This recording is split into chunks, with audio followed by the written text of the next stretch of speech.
Hello there, everyone. Welcome back to Divergences of Darkness Fan Fork Plantagenia Session 3, single player fun, comfy games with country music in the background. Howdy, everyone. I've got a trivia question for you. Where does the word howdy come from? What does it mean? Does anyone know? It's an interesting bit of trivia. Now, I'll leave you with that one. Welcome back. Hello Taggy, Moth Project and Luminite. Good to see you back again.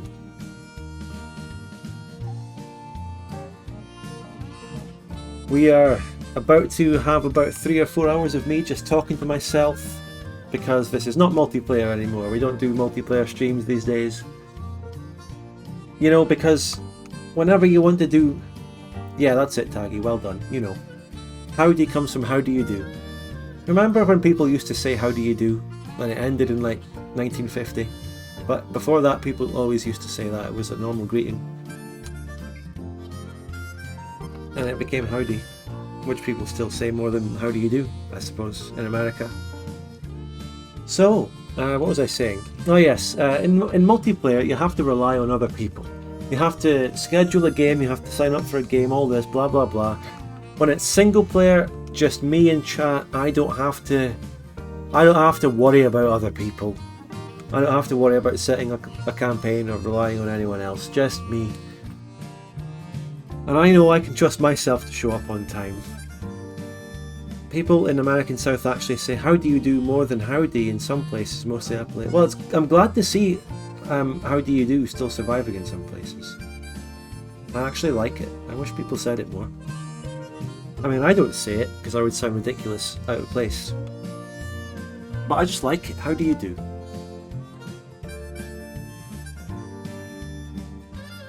And it's a greeting where you say, how do you do? And then instead, the other person doesn't say how they are. They just say, how do you do? Back. How do you do? How do you do?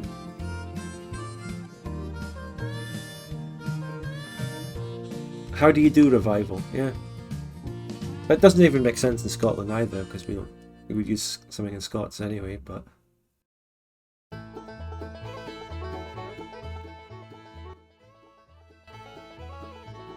So to the tune of country music, we'll be playing Plantagenia for the next 3 hours or so, and I'm looking forward to it. The campaign has been fun. There was an interesting event chain, but we actually sort of reached the end of the event chain for Plantagenia until a certain point, until we do slavery. I was told by the mod maker that we've basically reached the end of the Plantagenian thingy. We have to move towards Arcadia now to get more content, so we're going to be forming the Arcadian Empire. Forget Plantagenia maxing. We're going to go to the next event, and I'll show you it now. I want to go to... The thing we have to do, stage an incident. So we need rev and counter rev. Please tell me that's 1870. Yeah, it's 1870. We can do that next tech. Yeah, we can do rev and counter rev as our next tech. And then we can do the stage and incident thing, which allows us to go back to war against the Belgian Confederacy, and then we get the Second Arcadian War, which gets us the event chain, and we puppet them or something, and then we form the Arcadian Empire. The Arcadian Destiny. Arcadian unification possible. Plantagenia is a great power.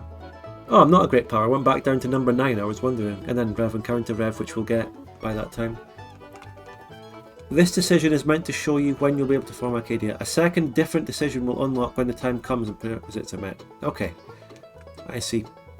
And then we have another few interesting decisions to do, like taking a bit of land, the Rialto expedition. I can't wait to clear up that bit there. And then maybe let's go to war against Venice to take this. Why not?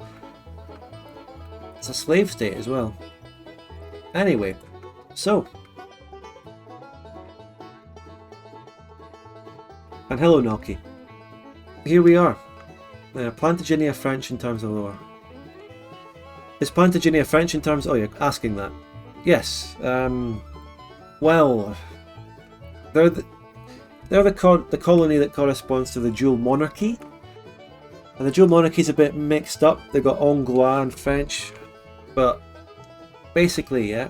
Although the dialect would be different from what we would consider French normally in real life, I suppose. You know what I mean? Now, what we were doing was trying to get the paternal party in power, because they're the only one where I can actually control my industry, and that's what I'd really like to do. So let's encourage them in another state. Screw it, let's get them in this state too. Just go all out and get them. Wonder what a colonial Venice campaign will be like? Well, you're too busy being killed in Europe, really. A Venice campaign might be interesting in this mod. There might be more event chains, but it would just be like the Venice series. We've done that. Although I'm repeating there. You had me at country music. I'm glad. Slazery. Slazery is a really good way of not saying that word for any algorithm that picks up on it and gets a controversial topic. And that was a coin termed by Asquith. I will say, I can remember the moment. It was actually. It could have been in one of the Arcadian videos, part 4, like that funny part 4. Could have been that.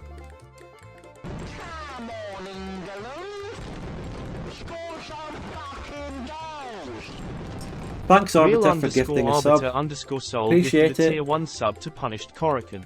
Thank you. So, yeah, Slazery. In case you don't know, Slazer is a player in Victoria 2 going way back in the community. He's currently, he's been playing with the European Films group and all that for ages. Probably still does. He's a good guy. Well, I mean, he's Slazer, and then, and then it's Slazery instead of, the algorithm word. You see what I mean? The jokes are funnier after I explain them. But then I have to explain that one because you might not know Slazer. He's been in some of my streams and maybe some videos as well. Look at that, Tatars! Oh, look at that. What are the cultures they have? Bashkir, Kazakh, Astrakani and Crimean. I wonder if they get more. I wonder if they can reform the Mongol Empire and all that.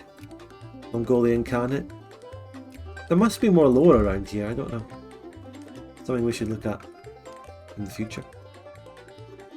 So, we can still do a comfy intro a little bit longer.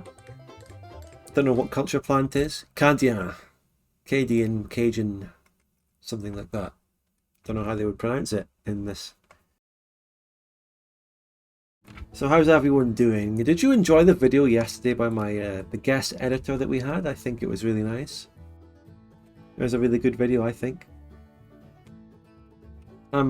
I see something in the Hearts of Victoria campaigns that some people don't see. A few comments were saying, oh, this isn't as good as Hoi 4, might as well play Hoi 4 and all that. But you see, the thing about Hoi 4 multiplayer now is that they've had millions of games, they have extensive, massive rule sets. Their rule sets are literally more complicated than Victoria 2 rule sets.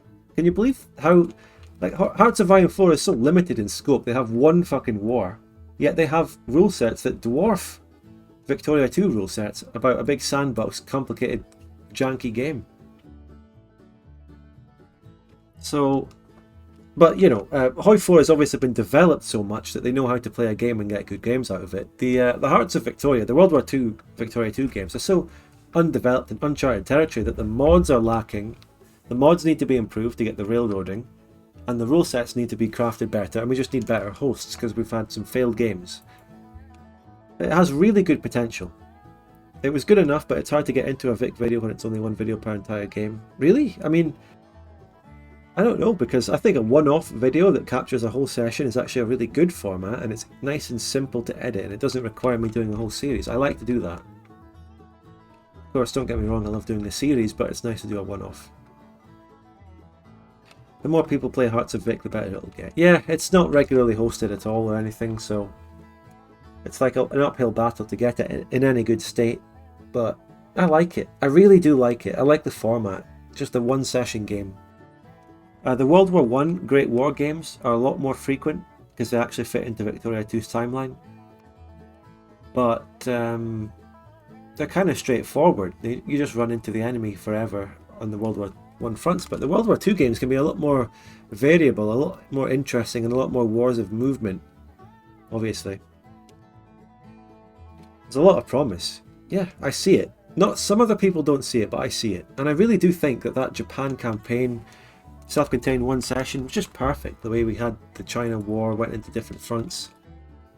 And then we had the Battle of Midway and all that, and it was good. And to just hop over and look at Europe now and again to see how badly Europe was, because well, the rule set and all that. But, you know, there's so much potential. I think the first 2 games we had on the chill server, with Asquith and everyone, and Pierre, they were better in terms of an actual overall balanced game than my Japan one. But the Japan one was a really good individual game for me on Japan. Can we get more Banjo freestyle? Well, I'll just put one playlist on and leave it. You've got it right now. But yeah, the first 2 campaigns, which are also edited into videos, the UK one and the Italy one, they were really good as well. I just love them. I really do like that format. I like the World War II. There's so much potential there. There's potential there for it to sort of rival Hoi 4, because Hoi 4 games last so long, 8 hours. Whereas a Vic 2 session, we can get it done in 4 to 5 hours.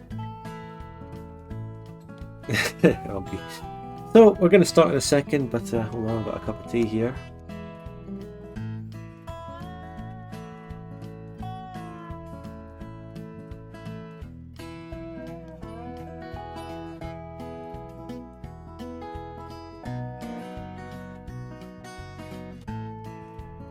I will say, this was a guest editor who edited the video, but my involvement with it ended up being more than I expected, because there were so many, you know, there was a lot of back and forth, and I was giving a lot of feedback and suggestions to improve and all that. So it ended up taking a lot more of my time than I thought. I'm not complaining or anything, but it's just really interesting. And the funny thing is, this editor, he edits on a different software from me. So I actually ended up starting to learn a new software. He used Adobe Premiere Pro, whereas I use Sony Vegas Pro. So I ended up picking it up, taking the video and loading it into Adobe Premiere, for which I got a week long. I used a week free trial of Adobe Premiere to do the little finishing touches I wanted to do to that video, and then put it out. So it was really good. And it was really interesting, really fascinating for me to pick up a different editing software, and I was starting to learn the processes in it. There were some things that I found really much more convoluted and difficult to do than it was in Sony Vegas.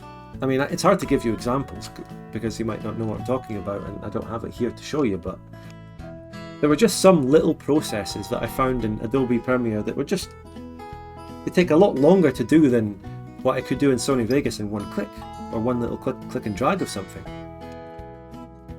Like, for example, changing the opacity of a video thing. In Sony Vegas, you just click and drag it down on the video, on the timeline button.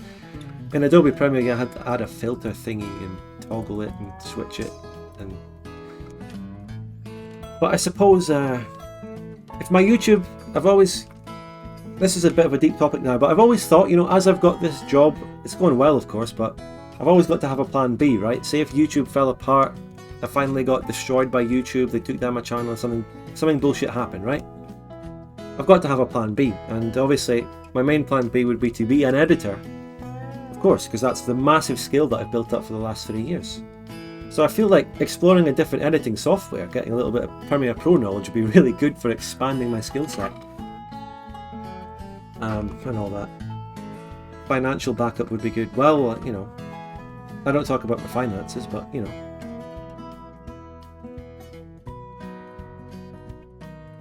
But the natural thing would be, if this failed, if my YouTube and streaming and all that failed, the natural thing to do would be to be an editor. And I could show them a huge portfolio going back 3 years. I can explain all that. And I think I've developed really good editing skills. Whether that be editing for another bigger YouTuber or something, or, I don't know, a company, who knows? I don't know what's out there. I've never actually looked into it to see what editing jobs are available. I don't know what the scene is. But that's the plan B I sort of have in the back of my head.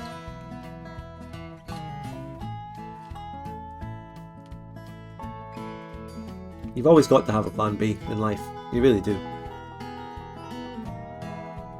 Go for your plan A, by all means. Be really enthusiastic, love your plan A, go for it, but always have a plan B. Spud future employer. Oh, you have lots of experience editing Vic 2 videos. We're more Vic 3 fans. I'm pretty sure all editor work is freelance outside of TV. Never seen a company for... No, I don't mean a company as in a company that puts you on a YouTube channel, but I mean, if you look at really big channels, they have an editor. It's not like a freelance thing. It's more like, it seems to be more like a contract. Like a big channel will have an editor, and that's it. That's their job, and they probably have a contract there somewhere. I mean, whenever I've had an editor, like my guest editor, it's all informal. I don't have a contract, but I'm just gonna pay him the ad revenue and all that individual video gets, more or less. How is the corn growing? That's on pause in a moment. We're going to unpause soon. What's the state of Plantagenia here? Update your LinkedIn. No, I don't have a LinkedIn. Fuck that. I'm fine. I've made it this far without a LinkedIn. What do I need it for? If I ever have to go and look for more work, I'll get a LinkedIn and tell them about my editing and all that. I don't need a LinkedIn. I'm fine.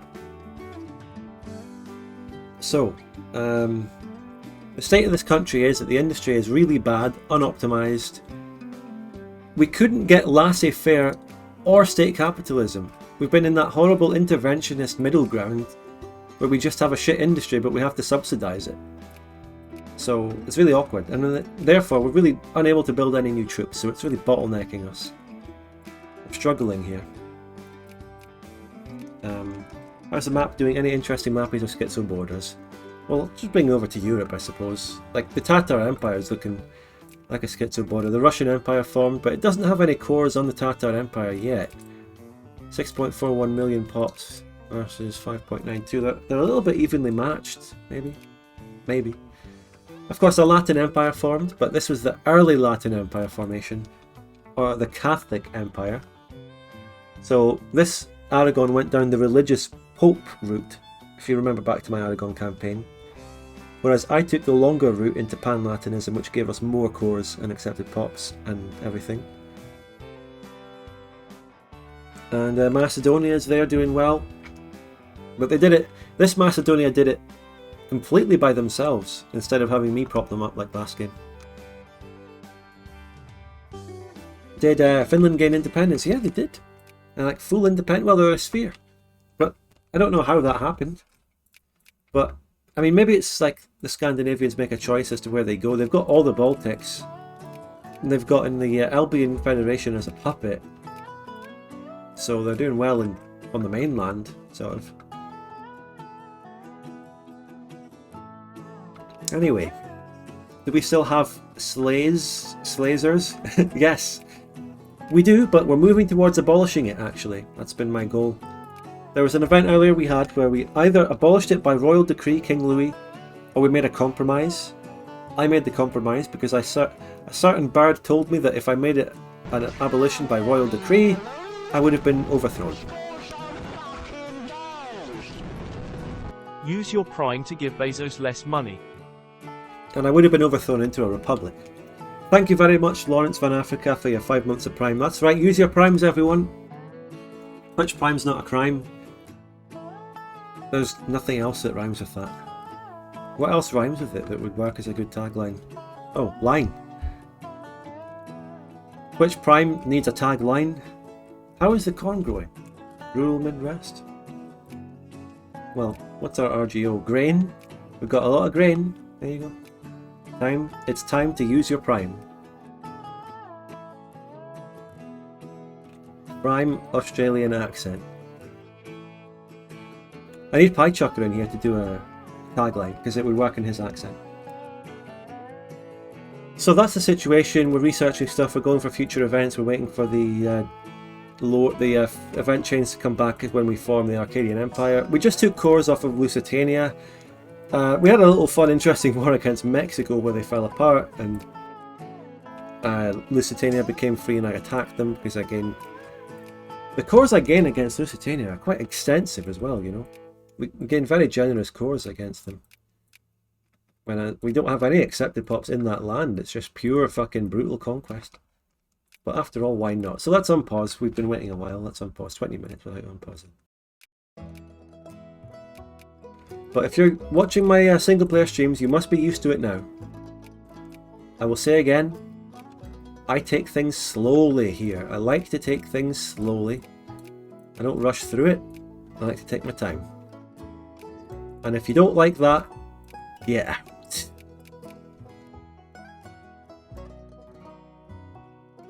And how comfy is this?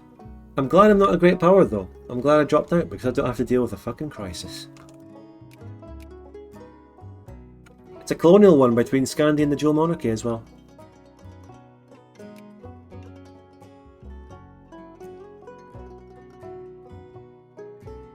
Funny thing about DoD single player is that the great powers rarely ever actually go to war against each other. It is actually the most peaceful era in human history. In multiplayer, the four great powers in Europe are just at each other's throats from day one, but in single player, they don't actually go to war.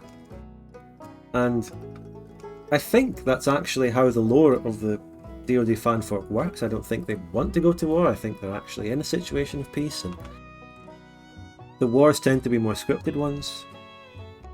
I can't really play much multiplayer games since I like to pause and take my time. Well, multiplayer tends to go at a slower speed. Do you remember which tag formed the Tatars? It was Crimea. Definitely Crimea. The capital's there, and it's their primary culture. And by the way, that, like I've said it before when we looked at them, that's a potential playthrough. I heard they actually have lore. How are the demographics going after the land gain? Let's look at this. So, our culture now outnumbers the slaves. There was a bit of a discussion on session 1 about the actual demographics in the real south, whether or not the slaves outnumbered the actual European descended people. Lusitanian only 3%, Cherokee, you know, a lot of small minorities. They don't really amount to anything, but Arcadian is dominating. And I think we're assimilating people at a decent rate.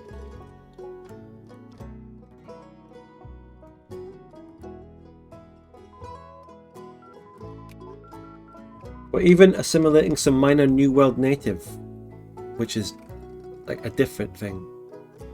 You know, you assume that mainly the European immigrants get assimilated, but we're also assimilating some natives, which is... Remember at the start of the game you got an event to choose between how you approach the natives, and I chose to assimilate them, and that's happening. I don't know, we probably don't still have that plus 50% assimilation that something gave me. I don't know.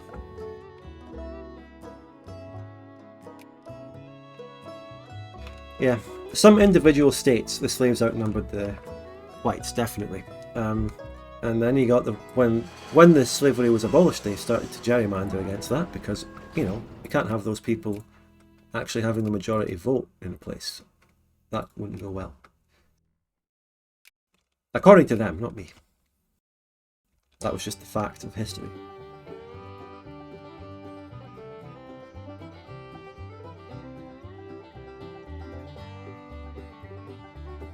Plurality. Good. Let's keep holding elections, by the way, as we try to get the paternals up into power. What absolutely banging tunes, eh? And by the way, don't say research. I know, I'm waiting. I'm saving up points for 1870 to get revolution and counter-rev because there are a lot of decisions that come from that one. I'm waiting for that. What's this current song? The most normal sounding country music you've ever heard. It's just great.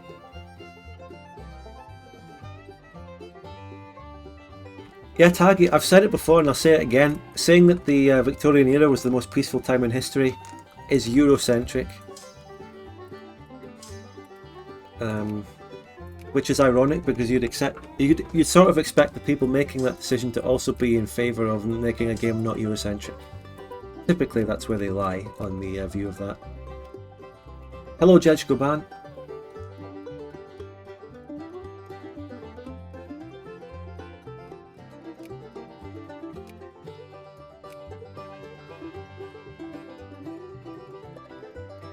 I believe residency was a paternalist thingy.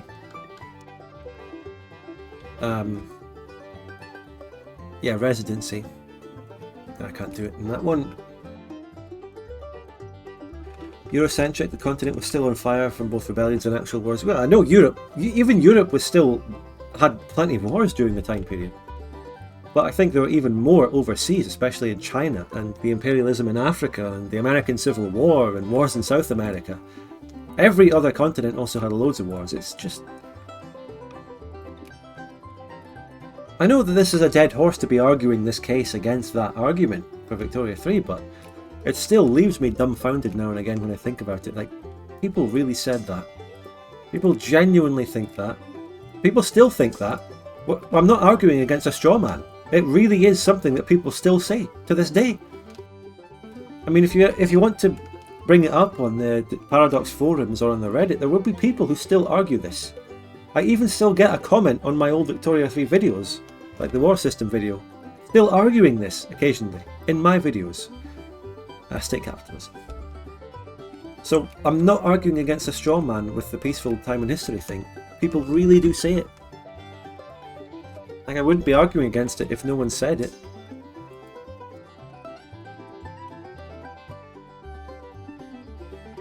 World War I is pretty peaceful, I guess. Yeah, I mean, to give them... I can give them a little bit of credit. I'll give them a little bit of benefit of the doubt and say, okay, Victorian era up until 1902 or 1. That doesn't include World War I. Sure, I'll give them that. 1836 to 1901 is still extremely bloody, loads of wars all over the world, including Europe. You don't even need to add World War I to beat the argument. But the actual game, Victoria 3, still encompasses World War I as well. So, state capitalism.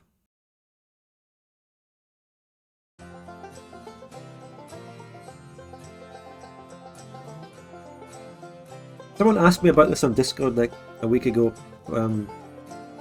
Someone asked me if any actual developers of Victoria 3 had made that argument about the most peaceful time in history, and this is, I actually said this in my War System video. The devs never actually said this peaceful time in human history thing. I don't think. There may be a case out there where a dev did make that argument, and it might be hidden away on a Discord or a Reddit post or something. It might be there, but the argument was mainly only ever made by defenders of the system, mostly. Okay, so it's like a fan defense of Paradox in Victoria 3 argument, mainly. Paradox themselves never really said it. I will just make that distinction. So, the actual argument, I mean, this is all dead horse stuff. I've been over it in the Victoria 3 War System video, which still holds up to this day. I went in and tackled their arguments for putting in the system that they gave in the dev diary. The first dev diary on it was just so devoid of any actual arguments for it. Right. But I demolished the one or two that they did put in. I thought they said it on their stream. Maybe. I mean, someone would have to find a timestamp or something and get me that. But as of right now, I'm just assuming that they never actually believed it, and it was only a fan justification, really. It doesn't really matter though, it's still an argument that you have to defeat. No, Ringman, don't even give the argument a shred of credit. No, there's nothing to it. More peaceful than the areas depicted in other Paradox games? Not even necessarily true at all. Nope. Hello, the Beanbot. And by the way, quick advert, get your subs in, get your primes, we greatly appreciate it. Get rid of those annoying pre-roll ads, get your amazing emotes on the channel. And you can donate with the donation link, which is the best way to support me, and I'd greatly appreciate them, thanks. He's actually playing country music. I did exactly what I said I would. If they said it, do you think it was more about pushing the idea that victory was less about war and more about economy? Yeah, that's their overall narrative, yeah.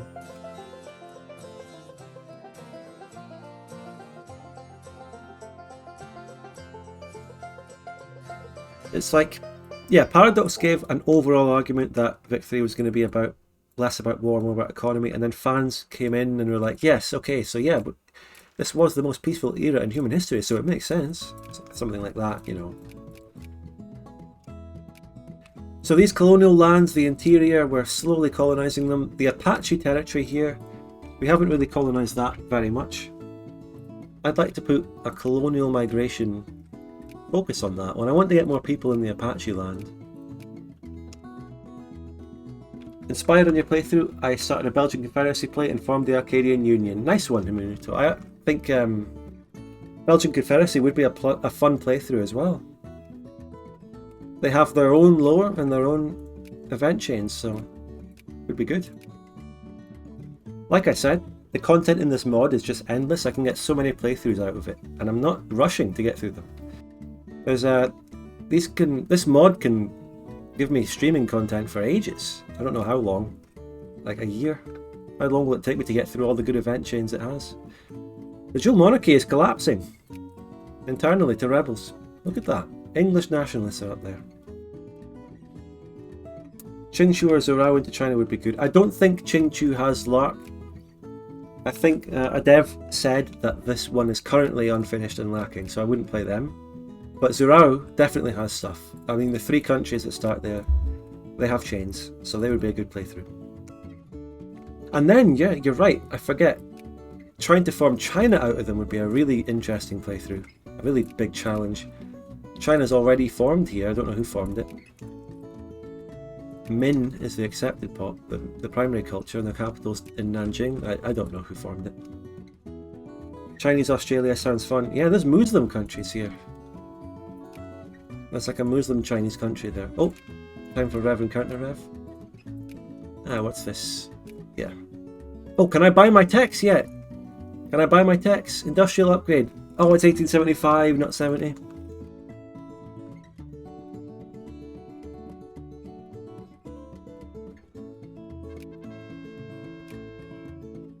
Immigration, I'm getting a decent amount. Lotharingia is an absolute powerhouse this campaign. I mean, I have more pops at them, but... Remember, Bjornia survived the Tawantinsuyu onslaught, but they couldn't survive Lotharingia backstabbing them.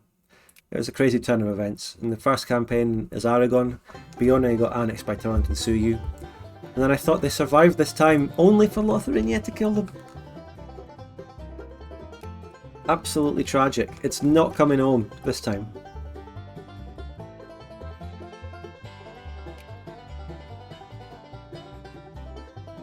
I wonder if in England will actually be released here. How is it 1870 already? Because this is the 3rd session I've been playing this campaign, and we have actually been going through this one a little bit faster than my Aragon one, because we've reached the end of the Plantagenian event chain, and there's less, you know, stuff, because we're in America rather than Europe. But we're still, this mod goes all the way to 1950, so I can see us going really far in the late game. Grand Exhibition. Oh shit, what's that? The Scottish War of Independence. Exhibition. That'll get us prestige, get us back up to great power. Scottish War of Independence. Look at that. At least they're alive under Lotharingia. Better than what Inca did. Yeah. Actually, there was this interesting thing that showed up. Anglo-Lotharian. Anglo-Lotharian. Very strange. It actually looks like... No, you're actually wrong, Canlapatunova, because Lotharingia is an immigrant nation, unlike Tawantinsuyu. And immigrants just choose any state that's open. This means that the Bjornians will actually get more demographically collapsed under Lotharingia than they did under Tawantinsuyu, just because of immigration mechanics. So people from Europe immigrate over here to a bit of Bjornia, a couple of Lotharingians internally immigrate down, and then all the other Europeans integrate into the Lotharingians, and then boom, you've got provinces getting up to almost majority Lotharingian down in Bjornia. Sad but true. How's the capital doing? The capital, Camelot was the capital, it's already 10% Lotharian. Lotharian, not Lotharingian.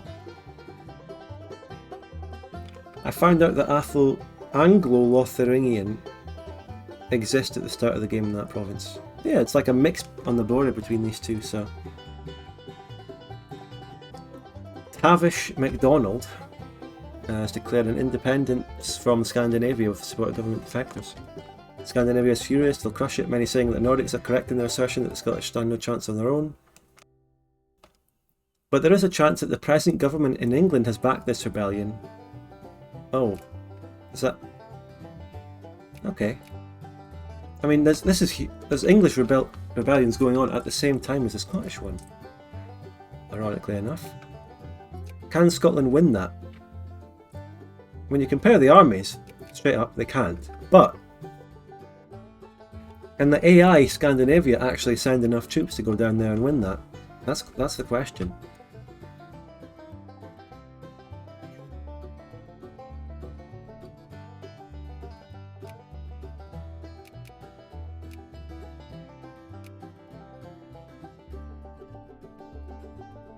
Maybe Scotland has some events to help, maybe. I don't know if the dual monarchy has troops there. Should I debug FOW? Yes, I should. What did I do there? Did I just get a... I think that must have been another Lusitanian rebel. They also... Rebels, there's a glitch where rebels actually pop up after a bit of land has been taken from the old country. It happens. So... Oh, Scotland has a lot of troops. Big. Oh, they have a massive mobilization. I don't think Scandi can do that. Now, how's the dual monarchy doing? They have a 25k stack. But that's a lot of rebels, the first international. I think they can handle the Provençal rebels, because that's their mainland. I doubt it. I don't know. You know what? The AI does something stupid. The AI tends to garrison so many troops in their colonies. So that's why the dual monarchy might not have as many troops there. I don't see that many, but...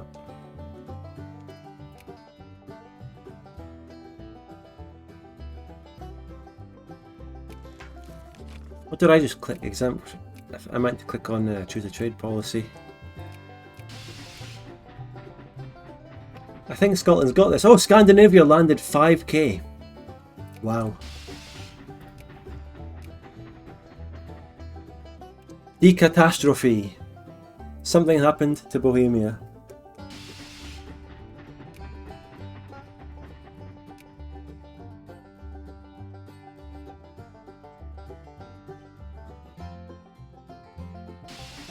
I can't believe Scandinavia just sent 9k or 5k when they actually have 180 brigades.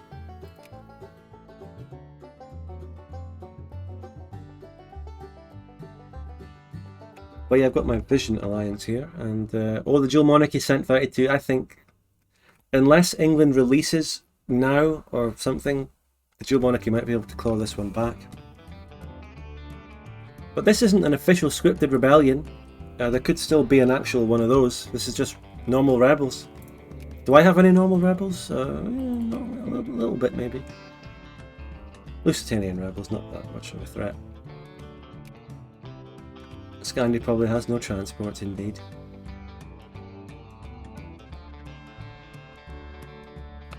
I don't want to kill any pops, so I'll do that. Are we becoming more paternalist? We're getting there. Slowly getting there. We're the second biggest party now. Getting there. The states that we've encouraged it in are very high.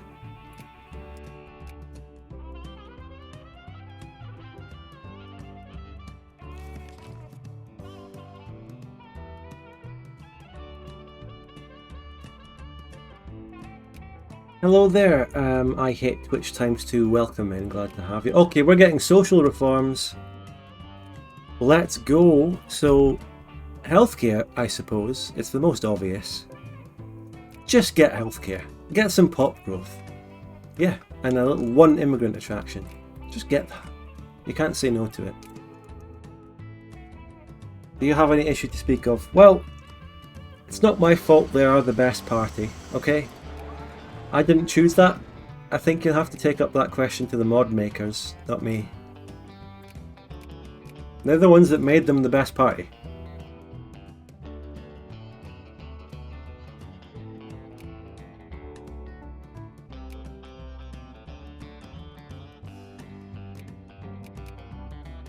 Keep the children in the mines, though, that's what's most important. Well, we'll see. How's the slavery debate mechanics in this mod, if there is any? So, you can only abolish slavery through some events or decisions. There was a decision earlier where we could have done it by royal decree and gotten couped into a republic. Otherwise, we have to wait until 1900, so we're just waiting a long time. It's, you know, I think the mod and the event chains represent well how this is a Plantagenia, which is just 100% slave owner territory. It isn't a north and south divide like the USA. There isn't a north to try and counteract the slavery in this country. It's just all out, which just naturally means there's less opposition to it, so it will last much longer. Just to keep the football tag on, my team won this weekend. Do you mind saying which one it is? Let's talk about them. Let's keep the football tag. Because let's get a couple more subscriptions in and then to justify the football tag. Yikes, 1900 for abolition. Yeah. Like I said though, there is one way to do it earlier. I don't even know if that one actually works. When you get overthrown by a republic, is it a Plantaire republic who are keeping slavery? Or slavery, I should say. Or it's so ineffective by 1900 though, geez. Well, we talked last session about Plantagenia tries to keep slavery updated by like taking the slavers away from the fields and putting them in the factories instead, and that's what we've done. Have you considered doing the SUD challenge of trying to make the most money as possible? No, I never was interested in doing that. I don't know. It's a good challenge though, but I just, I don't know.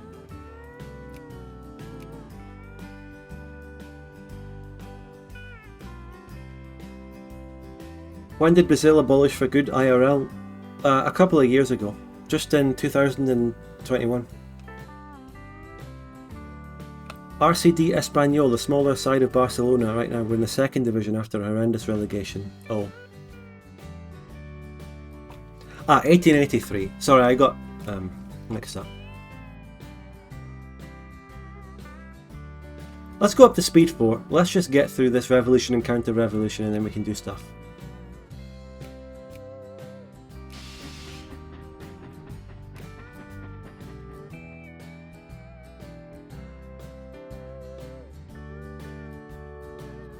And in the meantime, talk about football. Who is doing all right? The F-bomb? Who's that? Brazil abolished in 1888. Oh, Brentford. Brentcord. Well, if the Brentford Football Club has a Discord server, it would be called Brentcord. There you go. Maybe you could be the one to form it. I have no football comments, so come on England. Well, give us a subscriber alert and we can hear a come on England.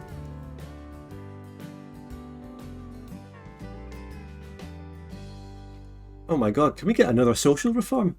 No way! Education.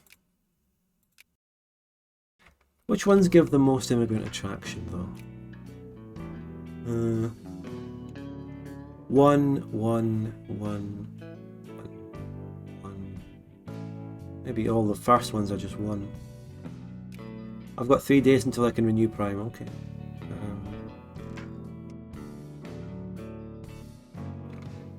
Getting rid of child labour is actually good for immigrant attraction and education. Getting rid of that one would be good. I just can't build any troops here. Which goods are my actual troop building bottleneck? Which one specifically? Just canned food. Okay, canned food. Yeah, if I have control over the industry, the first thing I'll be doing is making canned food in the provinces that have, you know, grain, cows and fruit.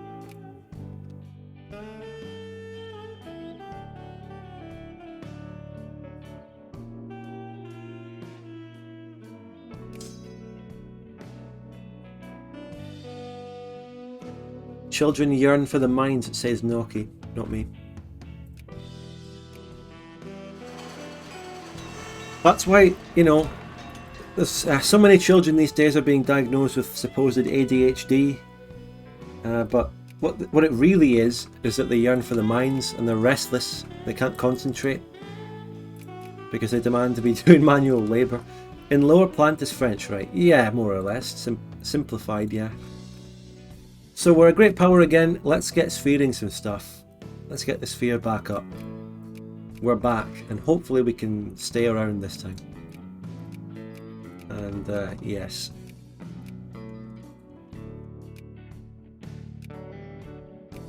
Get Ronst back in the sphere, of course, most importantly. Children love Minecraft where you can mine. There's no coincidence. Yeah, exactly.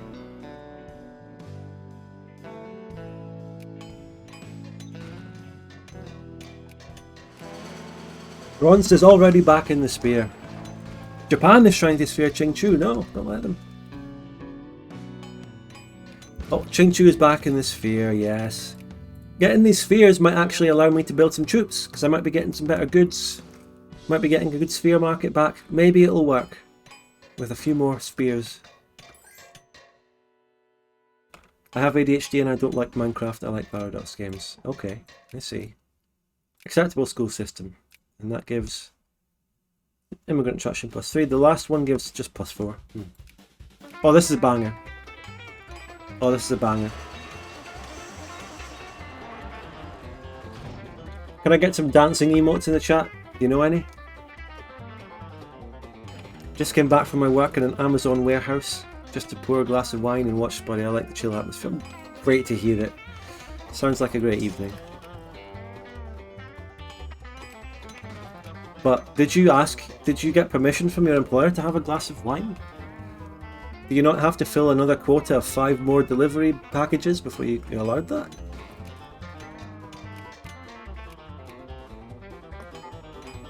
Song name? Speedy Gonzalo. No copyright, country and western music, royalty-free bluegrass. That's the full title.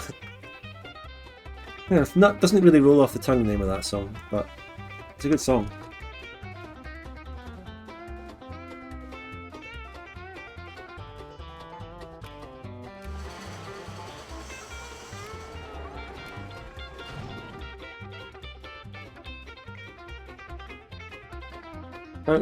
Revolution and counter-revolution, almost there. It's taken, what, nearly 2.5 years, but we're almost at this tech, and then we'll get something else. Maybe Steel Railroad next, because that's what we need to get Rialto. There's 3 great powers competing for the provinces of Salvador. Do you think the AI actually has some code to know to go for the Panama Canal sphere? Do you think they actually know that, or are they just sphering it because it's something to sphere? I don't know how Victoria 2 AI decides what to sphere, and by the way, I'm taking my influence away from that so that the other guys just ban or discredit each other. Jeff, can I pour 1 glass of wine, please? You know what? Let's help this Amazon warehouse worker out. Let's give some Twitch Primes to this channel right now to take some money out of Jeff Bezos' pocket. In the name of this worker. Let's show Jeff Bezos what we're made of by giving some primes and taking money away from him. You know you want to. We're getting a lot of coal. We're discovering coal everywhere.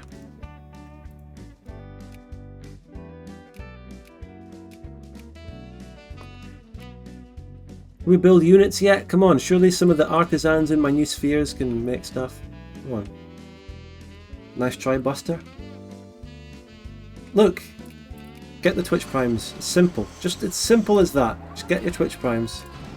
Alright, revolution and counter-revolution is done. We have the stage an incident, so we can go against the Belgian Confederacy now. That's really good. Let's go and prepare for that.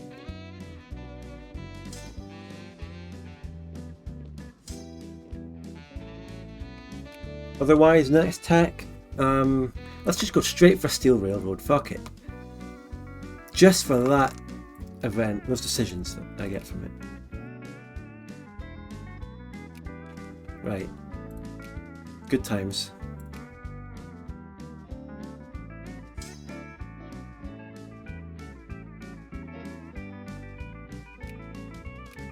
Belgian Confederacy is still a little bit of a force to be reckoned with. They still have a large army for their size.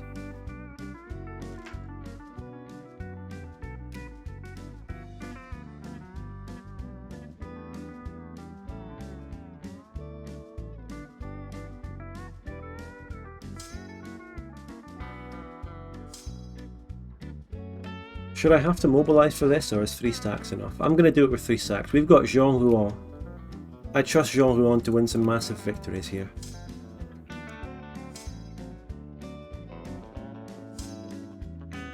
Also, I have allies. I can call in, ironically, the other 2 Belgian breakaway nations on my side in this war. And they'll give me the edge I need to win.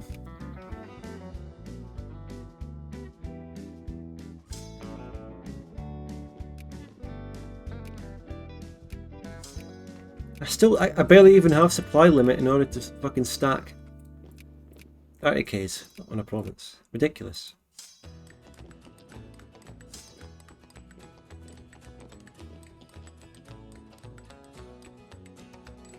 Music sounds like something you would hear in New Vegas radio. So true.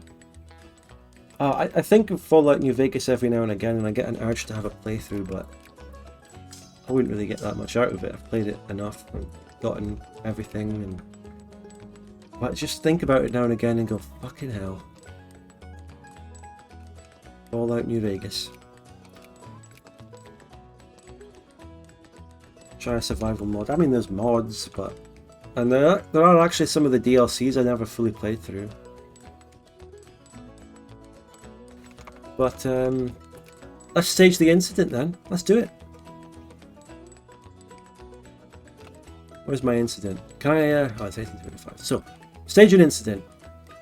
Well, we had expected the Belgians to seek... I think we've already read this. This will start the Second Arcadian War. We've already read it.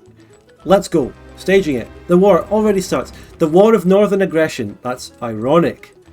That's mega ironic. And it was a defensive war as well, so... Getting people called in. Right. I get mobilization size +5. Political reform. This is like set up to be a death war. But really it's not that difficult. Maybe, I mean, maybe I'm kind of being complacent here. I'm going to put a 2-2 on the command actually, so that I will be defensive. Yeah. Oh, I've got a 3 defense. He'll go in.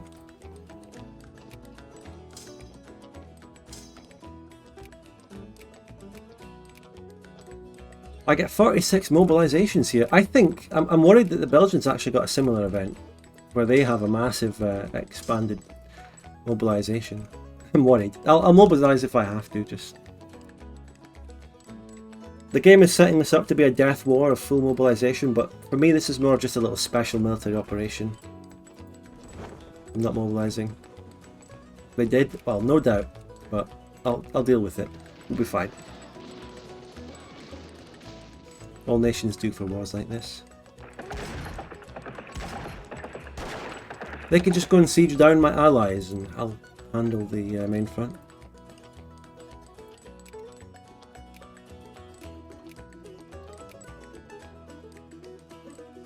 De-Belgifying. Yeah, exactly. I'm reinforcing that battle, my 3 defense. Oh, no, we won. This is the hip hop remix. I'm not sure how I feel about that. Hello, the Doge. And we got a good expedition result. Brilliant, brilliant, brilliant. Okay, let's reinforce that. Speed 2.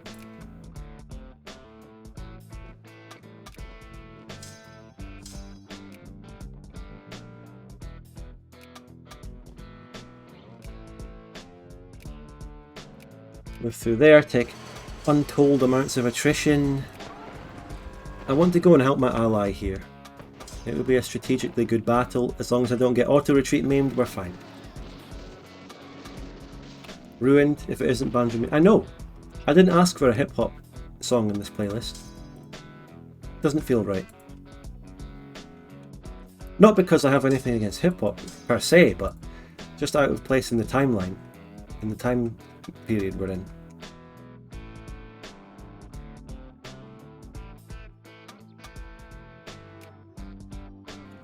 I don't want to follow up because well, unless I get there first. Will I get there first? No, don't follow up then. Belgians have a lot of troops. Shall we call the mobilization? Let's do it. Screw it, let's mobilize. Why not? We've been given a massive buff to it. Let's just go for it. And I'm unable to build troops, so I'm kind of weak. I don't have my limit. Don't have my supply limit. Force limit.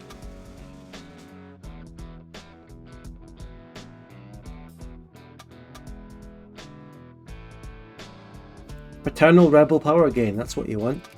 Doesn't do anything for me though. We're getting there in terms of the paternals though. They're almost up to the level of the conservatives, and I'll be holding an election soon, maybe after the war. And maybe we'll get a Jean Gouon attack here, because they're moving into one of my planes.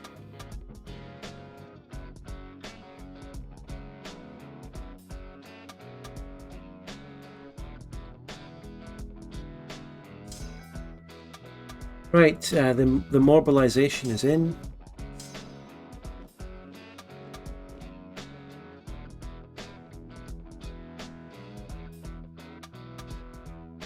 Oh yeah, the Belgians have a lot of troops. Need to go for it. More militancy.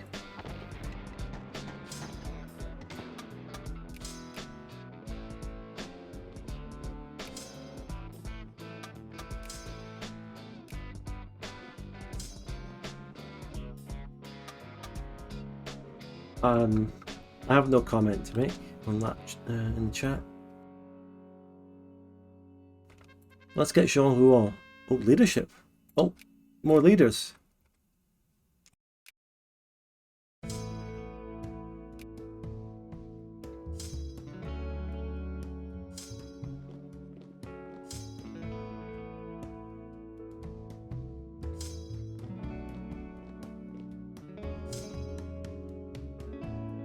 I do like the war in this game, but it's such a pain to micro everything, especially late game. Well, I've said it a million times before, but I agree to an extent. I mean, I've learned to micro and I've learned how to do it well and all that, but I can completely sympathise. That's why, in my Victoria 3 War System video, here I am to beat a dead horse again, I argued for a compromise. Not an all-out micro only. I argued for a compromise instead of what Victoria 3 did. A great classic Jean Gouon attack despite the -4 digging. This country is basically the same colour as the Belgians, so it's hard to see the occupation lines, but we'll get through it.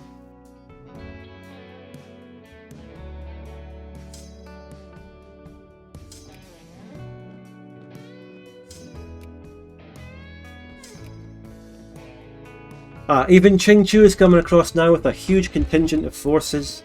You'll love to see it. Qingchu is here, my classic ally. American bloodbath ally.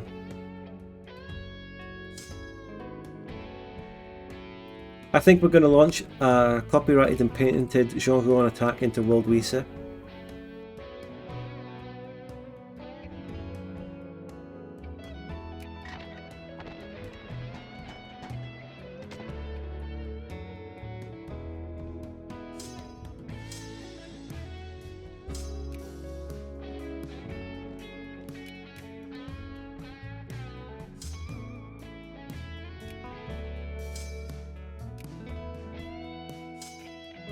What a beautiful guitar solo on this song. Oh, just great.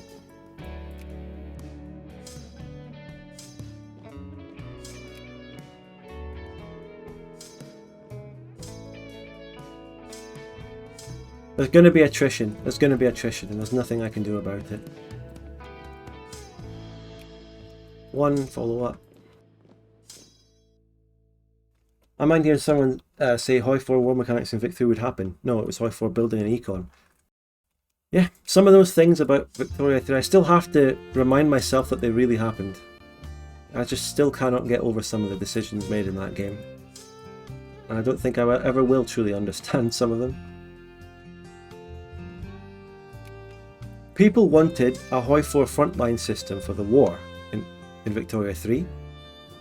Instead, they gave us the Hoi 4 economy. I still can't get over it, you know?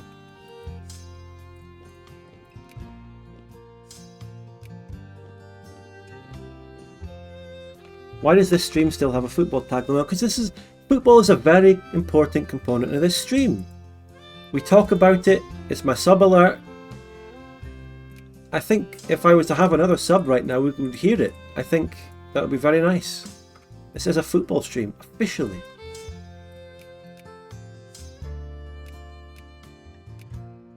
Ching Chu is coming in here giving me untold amounts of attrition right now.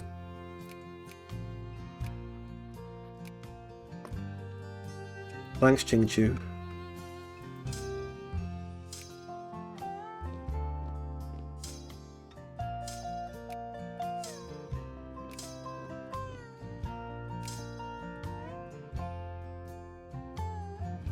More players for the football fantasy LARP. Yeah, we need to do that.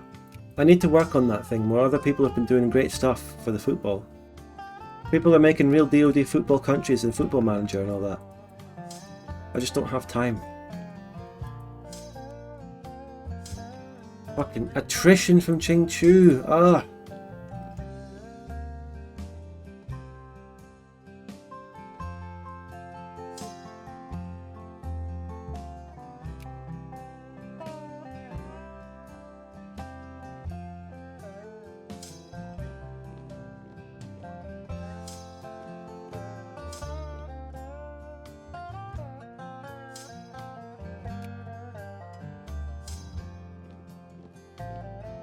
Oshvar.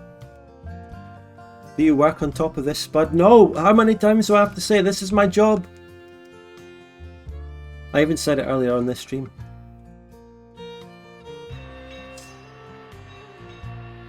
What do you mean work on top of this? As if this isn't work. This is work itself. Oh my god, the Belgians just separate peace my fucking ally, exiling their own armies everywhere. For God's sake. What are they doing?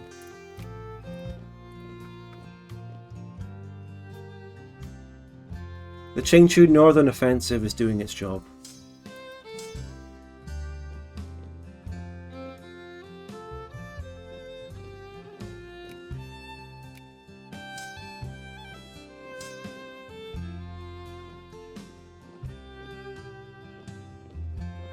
That sack will go up there. Put a general on it. Yeah, one defense will do. Inter Miami is making a splash in the States because of Messi. Yeah, how are they doing? What's the last score? This is a football stream. Let's talk about it. What was their most recent result? Albions have fallen off since half the team was killed in the Scandinavian Brandenburg War.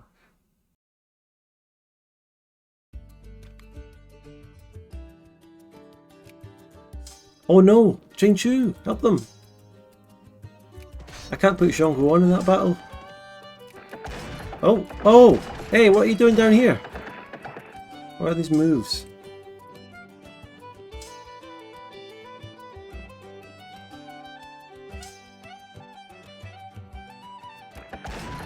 Oh, the Belgians have a 4 attack! Oh no! Can I get a good defense in there? My 3 defense is assigned someone else, we'll put a 2 in.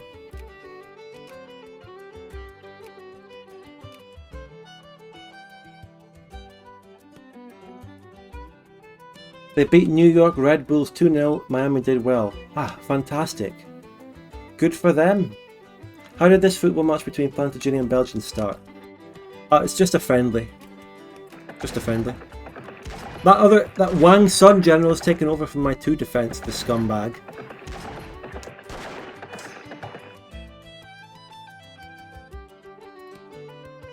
But at least we have the current music to get us through this.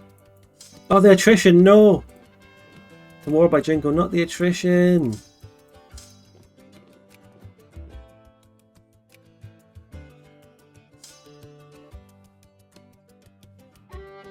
Finally occupied their bloody capital. It takes so long. Oh, can we enforce a treaty? Yes, that's all we need to do. Let's enforce a treaty. Let's take maximum claims. This is a mechanic in the mod, by the way, where peace deals are more about you click an enforce treaty and then you get the peace deal through events, okay? Don't get confused.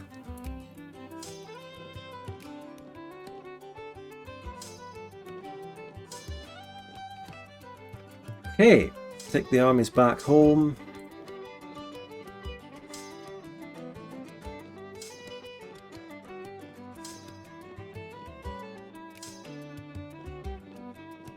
Good war, good little war.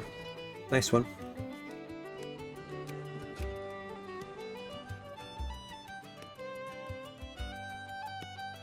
That's the first game of the season.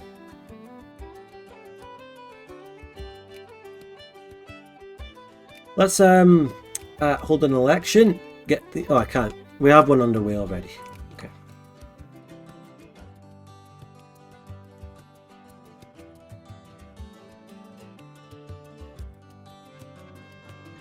Formation of the provisional government. The Belgians have entered into war against us under their rather childish delusion that they were going to subjugate everyone and nobody was going to subjugate them. However, the stabilisation of our national politics has begun to evoke a different form of pan-Arcadianism. Ooh, there you go, there it is. Amongst our ruling classes, one built upon solid principles of tradition. Now that the Belgians have been vanquished, we shall give them a taste of their own medicine. A military administration has been formed under Plantagenian control to prepare the lands of the north for integration into a pan-Arcadian state of our own. Oh, how cute. It's a complex process, as many Belgians are not excited by the prospect of being subsumed into our country for a second time. Because the lore of DoD fanfolk was that there used to be an Arcadian empire between Plantagenia and the Belgians before 1836, but then it broke apart from the Belgians getting independence. Remember that. So more serious is the fact that this massive occupation is proving an enormous strain upon our bureaucracy and treasury. We shall have to quickly consolidate our newfound status as leader of Arcadian unity. Okay. Oh, 30 war exhaustion! Oh my god, total overextension, mobilization size minus 50. Jesus. Belgians become a puppet, and the Belgians get really bad modifiers of everything. So they're a puppet, and the other two places that are still independent are my sphere. Septiman territory, yeah. I'm going to leave a stack in their capital to occupy it. Vinland is up there looking a little bit threatening, actually. I don't like the look of them.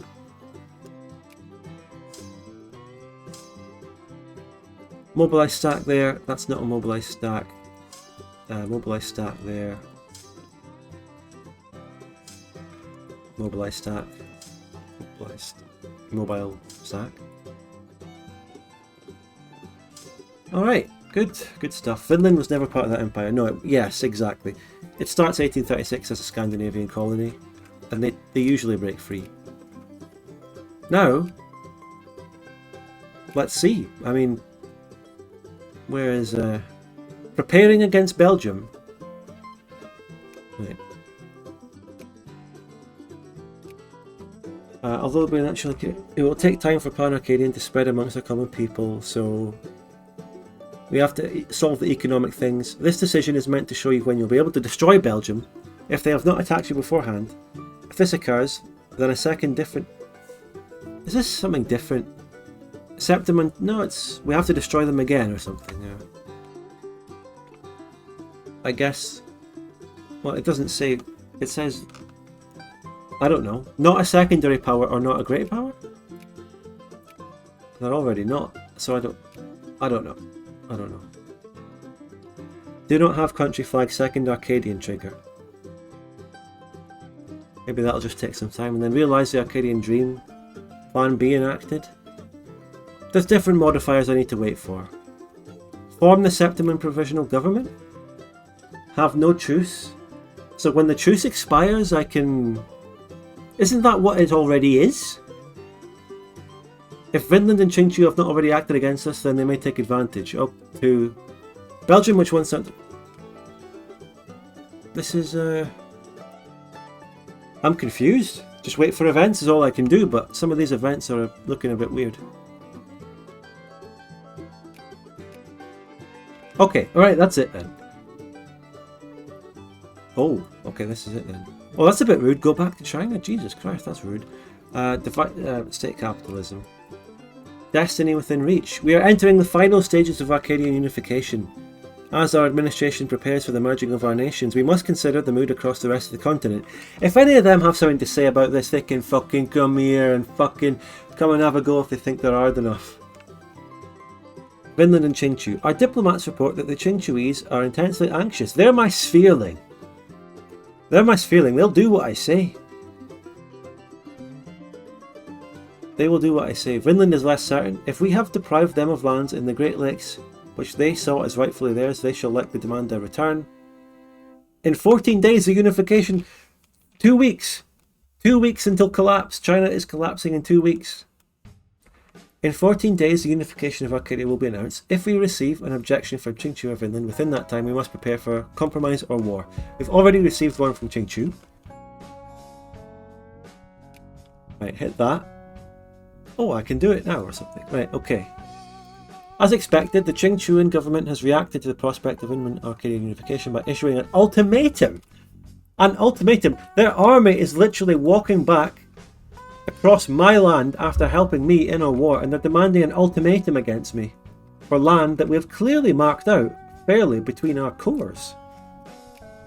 Bit weird, bit weird, bit weird. But what does it say? The prospect has sent a wave of fear through Sambao, and now they are seeking any form of assurance that we would not be able to dominate them. I want to dominate them in the future, to be fair. I don't want to surrender any chance of Western expansion, actually. Even if they're my Skraeling, I want to just realise as many cores as I can get. If that's the price we must pay. I'm giving up land to them on Terre Rouge? I would give up that? No! Go back to... That's... What a horrible thing to say. This whole thing is giving me a little war exhaustion. I lose 10 infamy from this. I haven't been using infamy at all. So I'm standing defiant. Realise the Arcadian dream is not an actual decision to take. That's what it said. But I just want to look at it. Oh, okay, I can do it. I suppose I must do it now then, right? Might as well. I don't. It's 1873, so you can say things like that. No, it's 2023, and we're looking back on 1873 in a video game. Right, let's do it. Let's just do it. Septimanad is an accepted culture. I'll gain them as a core, inherit them. Will I inherit the other two republics? No, oh my god. Do not extend slavery anywhere. Realise the Arcadian dream, look at that, that's it. Bit of a problem here between Flandre Superior and the other thingy. Bit of a problem. What other cores do I have? Nothing. Just the usual core right now. Lusitania. Well, that's nice. That's nice. You know, I actually like the colour. I actually like the colour. You never see this colour for anything else.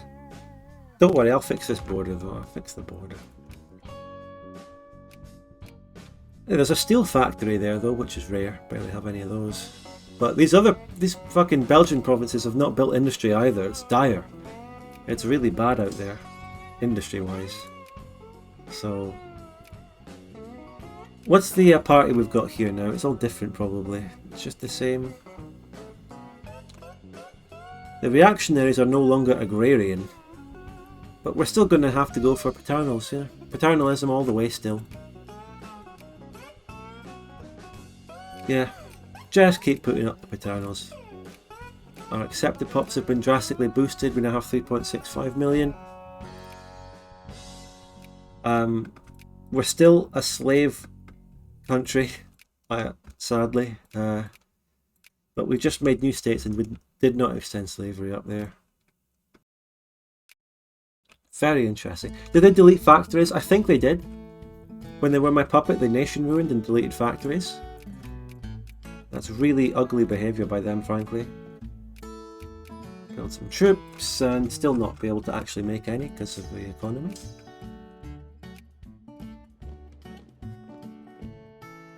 Ban them. Yeah, they're getting banned. It's over. Right, I think we press forward and unpause a little bit to see what is happening. Any new decisions just popped up? Integrate Iroquois, invent a bunch of things, and we get a core on... this is land we already have around the Iroquois area, I think. Treaty with Vinland. Skraeling Council exists. Doesn't it exist? Okay, maybe it does, maybe it has to not exist. It's the other way around. Plantagenia. Ah, yes, please. Build Arcadiopolis. I need investment banks and steam turbine. Oh, beautiful. And that's VR set. Wow, why would it go there? Interesting. Yeah, beautiful. Let's see if we get any more events coming up. Should get a new event chain. Yes, they are Evo. I don't see any reason that they would be better in this mod. They're just still unviable in the game and real life.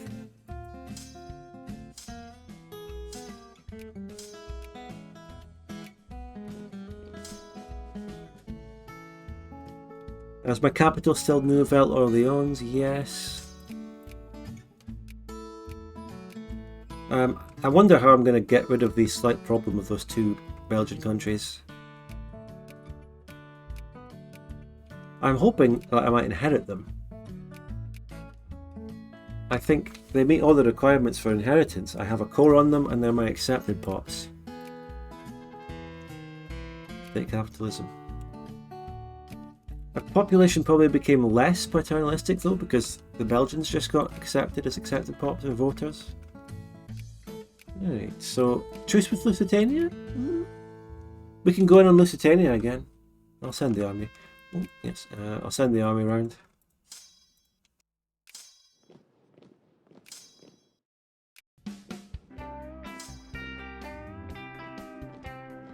Oh, banger! Banger! Absolute banger of a tune.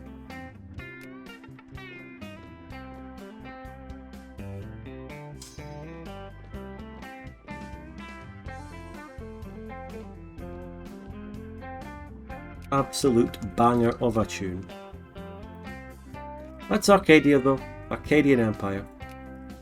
Dominated by Plantagenia. Oh, that's a lot of troops. That's the Septimans finally showing up to be recruitable.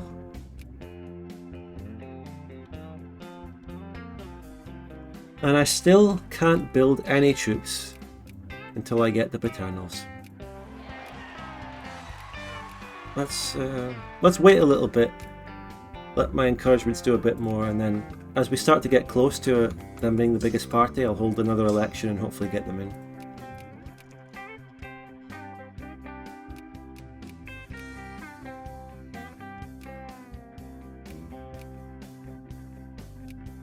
Well, if I can't inherit them, and then I'll have to just release them from Sphere and annex them, restore order.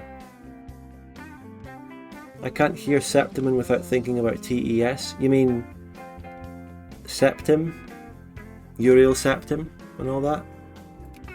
Oh, a state. Can we build a state? Nope. That was a joke.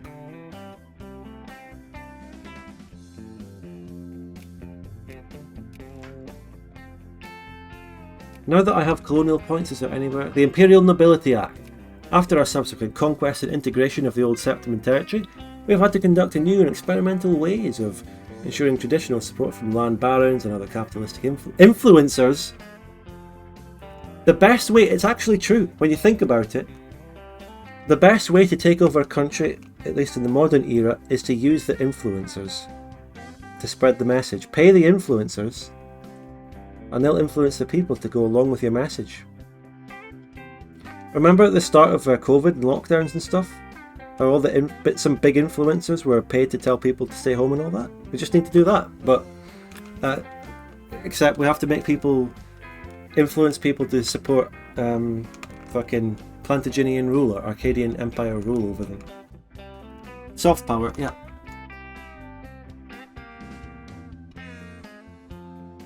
Just pay the influencers. Like Paradox. Lol, Grisha? Well, he's a different case. entirely. He's very different. By the way, thing about, isn't Grisha's audience actually more Western? I'm sure he probably has a big Russian audience, but in the Hoi 4 community and stuff, isn't his audience just generally a little bit similar to any other Hoi 4 English-speaking content creator, right? I don't know.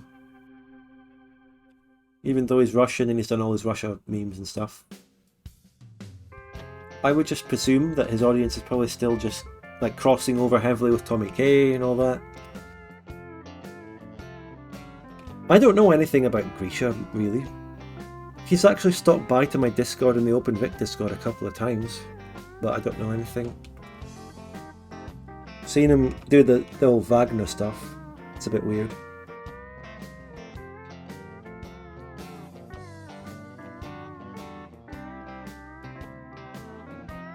I mean, when we see Grisha doing his old Wagner stuff and supporting the war and all that, I mean, it's obviously we're all outraged and all that, but he is Russian. There's nothing really out of the ordinary about a person from a country just supporting their own government.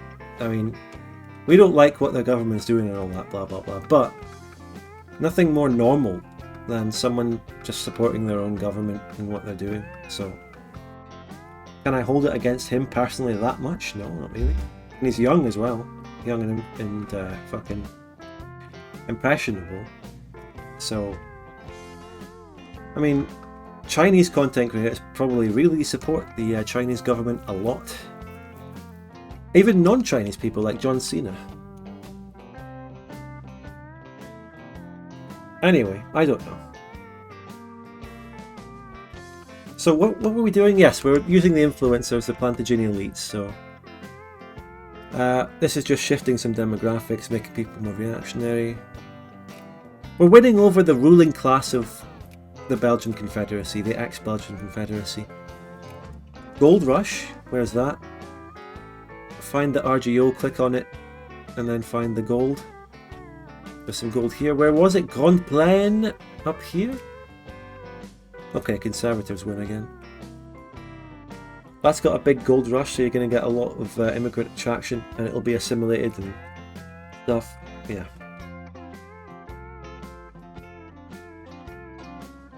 British patriotism is calling your nation a shithole. This is what separates us from Russian and American patriotism.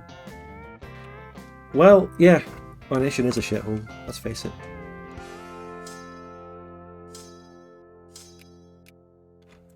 Is there anywhere on the border of fucking Lusitania in my provinces where I wouldn't take attrition?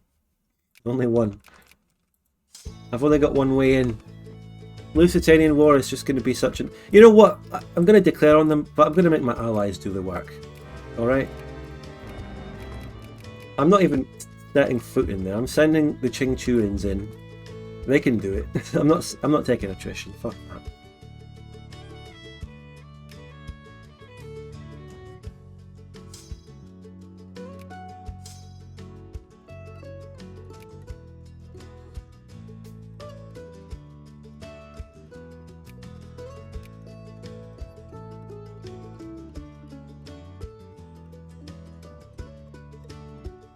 But yeah, I don't know about that whole Grisha thing. I don't know. Don't have a strong view on him, I guess. And why should I? He's just some random Hoi 4 content creator. The people I have more strong views on are Victoria 2 creators and stuff. You know, my own realm. The Hoi 4 realm, the way I see Hoi 4, the content creators, it's like another realm, you know, different people. I look at them from the outside, I see people like Tommy K, I see them all. ISP and Bocoin have a lot more crossover with Vic2, they've done Vic2 content, so I see them as a little bit more closer to me. But pure Hoi 4 people are like a different breed.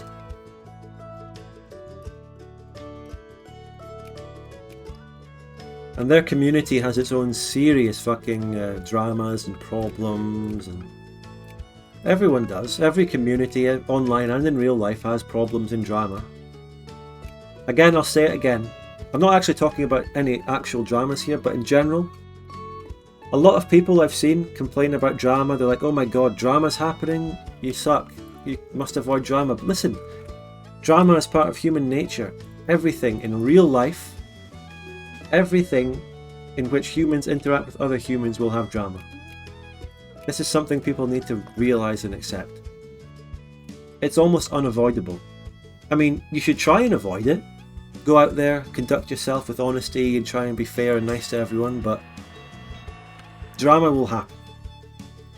Like, the fucking church had a schism in 1054, and fucking schisms happen. Nothing more normal in human life than that.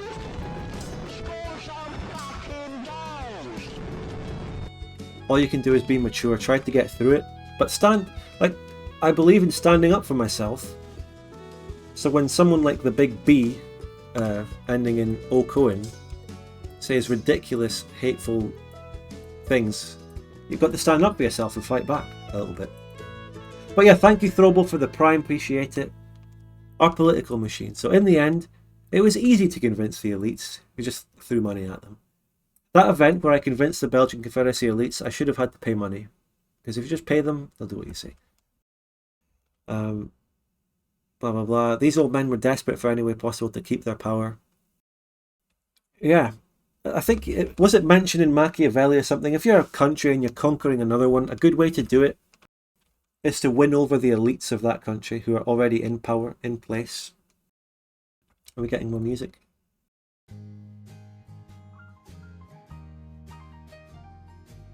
If you win over the ruling elite and sort of take over the existing structure of the country, then you've conquered it, no problem. Like, I suppose in the medieval times when a king takes over another kingdom, the nobles might stay in place. Sometimes, depending. I mean, William the Conqueror replaced them, right? With his own people. But it's a good way to conquer and win over a people, is to just leave the structures in place, but just change the regime. But make those structures loyal to you by paying them off and keeping them in a job. You know, don't rock the boat, just leave them where they are. Promise them stability in exchange for accepting you as the new leader. You either don't row the boat or turn it over. Maybe make an example of a couple of people who speak out to show what will happen if the rest don't. William the Bastard didn't replace them all in the north. The whole genocide of the Northern Anglo-Saxons thing happened, and he did. Yeah, that thing, the scouring of the north or whatever, happened later. Was it a few years after his conquest? The north rose up, and then he did that. Take over the structure. Running the country is the most stable way. Yes, it is, but not without risk, indeed, yeah.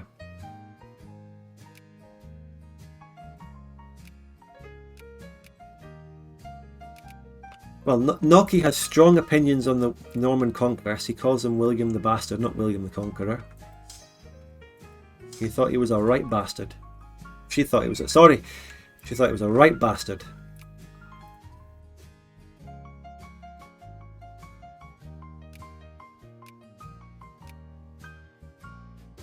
Have no respect for the French. Who do you respect? Tell us, Noki, a country around the world right now. That was his actual name. Yeah, it was. Yeah, I know that, yeah. I mean, in the UK, we call him William the Conqueror mainly, probably because he conquered us. It's just quite simply what he did. I respect the United Federation of Planets. Oh, are you sort of a... I'm a citizen of the world, or something? I'm a citizen of the world, man! Hippie, sort of thing? Is that what you're going for?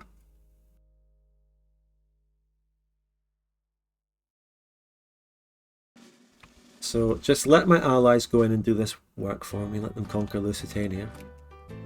Maybe I'll take this region as well with the Quiet State. Not my core. It's a Star Trek reference. Oh. Sorry, I'm not a nerd, I'm just here playing Victoria 2, I don't know Star Trek.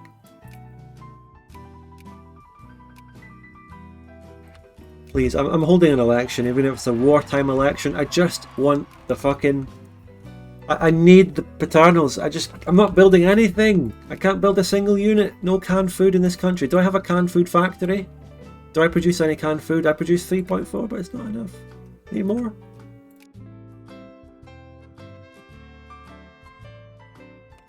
All pops in Philippines become 40% more in favour of bankruptcy. Yes. Serbia takes away the right to vote. Stockpiling won't do it. If I don't get enough to supply my army, I don't get enough to supply my army. Stockpiling won't make any difference about that. Stockpiling just allocates where you put the goods. Whether they go into a stockpile before going into your country. Doesn't make any difference. Right, I'm adding Lusitanian Denis Vermeus. Oh no, that's 72 war score. I can't afford it. Fuck it, just take one. Just take one. I don't care. Too much war score. Steel Railroad, you know what that means. Look at that map. You know what that means? Le Plan, like a state. Do not extend slavery. Wait, I just made a mistake. I think making that a state just got rid of the gold rush modifier in Le Plan. That was a mistake. Oops. We can do the Rialto expedition finally. We got it. It only took that long, but we finally got it. I can make... Well, I don't need to make a port because I'll be able to go after the Venetian holding soon. So, what tech should we get next? Machine guns, biologism.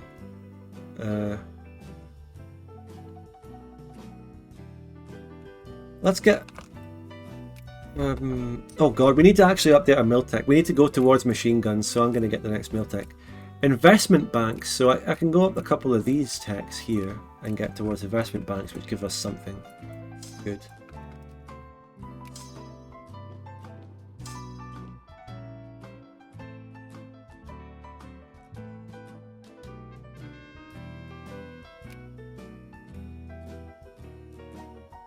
Does the mod have any crazy inventions? I don't know, but there are a lot of different inventions that are shifted around. But some of them are taken from PDM. Oh my god, a lot of mobile artillery to build. Now we must be getting a lot of immigration now. Actually, no. You will have noticed when we formed the Arcadian Empire, we didn't get any specific, unique immigration events, did we? Like, say, a USA would, or I think base game or base DoD. I say base, it's not really base game. It's not base DoD, the multiplayer version, but you know what I mean. When you form Arcadia in RDOD multiplayer, you get straight up immigration boosts, I think. Just associated with your country. But this didn't have it. Residency. The paternalists are getting close to victory. We're almost there. We're actually almost as big as the conservatives. What does Europe look like? Let's have a look. Let's head over, have a glance. Anything new? Oh. Okay. Sections. There's a war. I thought Russia was at war with Tatar Empire, but it's not. It's Tatar Empire at war with Malo-Russia. And as a matter of fact, also the dual monarchy apparently.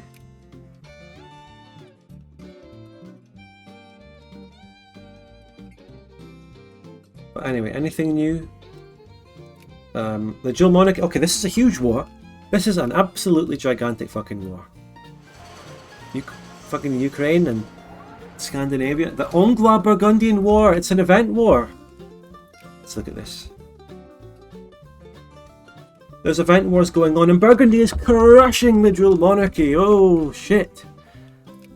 They've even got the Latin Empire on their side. Burgundy. Burgundy is going to be big and expanding this game. Is the Tatar Empire okay? The Tatars are doing fine. The Tatars are doing fine, don't worry about them. Did Scandi get Scotland back? I forgot to look. They got it back! No! How did they lose that? Scotland had like 150k in there and Scandi didn't appear to have any transports. What happened? That's ridiculous. How did they do it? They were subverted somehow. There was a psyop.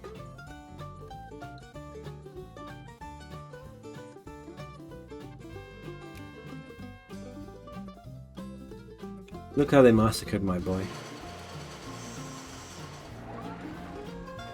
Typical Victoria II AI war. The Burgundian front line is forward, behind the DM lines, and the DM front line is forward behind Burgundian lines. Open Vic will have better AI than this. Exclamation mark Open Vic, join our community Discord.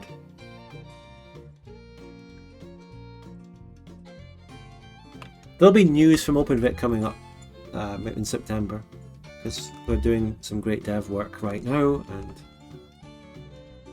we're looking towards some great updates to give you from this dev cycle. Go and join the community. If you don't know what it is, join that Discord and find out, if you still don't know. Slavery debate, support the abolitionists at this point. No more compromise with that. We're abolishing slavery. Slazery.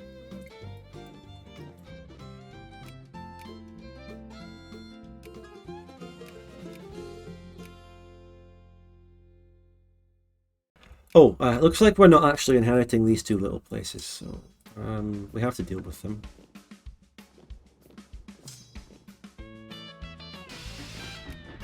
Terribly sorry for what I'm about to do for these countries. Oh no, this one's allied to Vinland! Do I have to fight Vinland?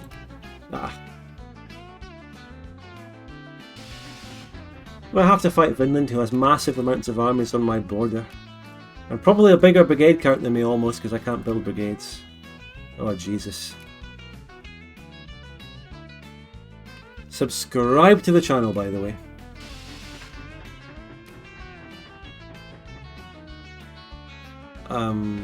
Protectionism.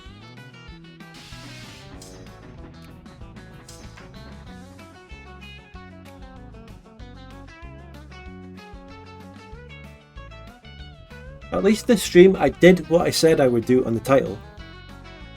We formed Arcadia. There have been times, especially in the Aragon campaign, where I put something in the title that we're going to do, and I can't do it. And we have to wait another extra two fucking sessions to actually do it. It's happened a couple of times.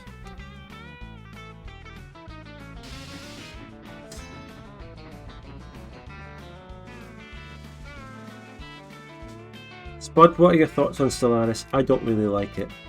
Not a great fan. It's just... Nah, don't like it.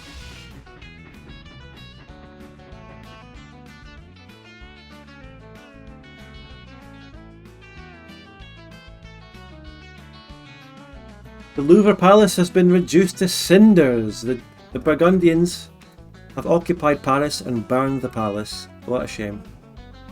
Oops. I wonder what the treaty is that Burgundy is going to enforce here. Interesting. Look at the state of Serbia down there.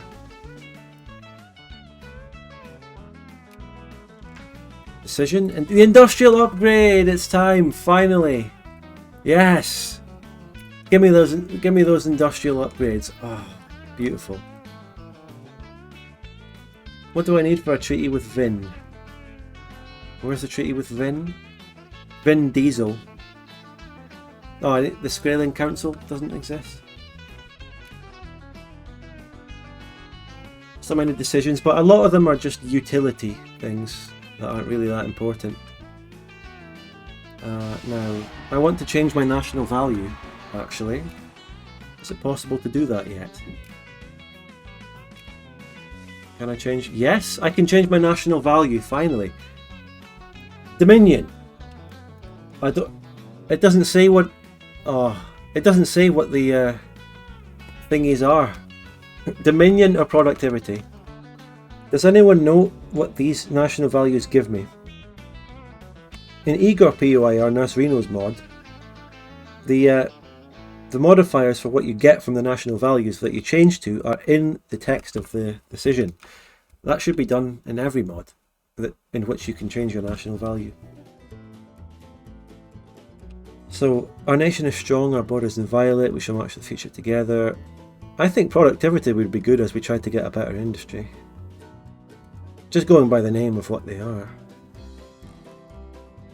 I assume productivity will give us like a boost to RGO production factories. Yeah, no idea what Dominion does. I'd be curious. Anything is better than the current one though, it's shit. Look at it. Research points. Social, political reform, literacy impact down, it's terrible.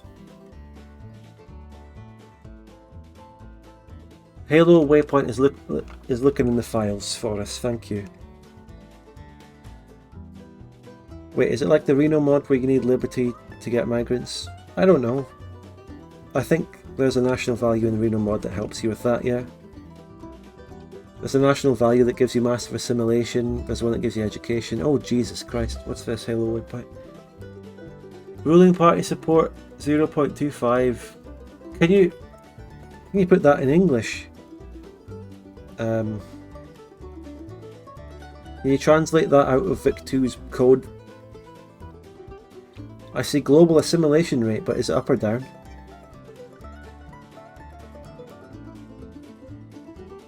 Literacy con impact equals minus 0.2, which is the same as order.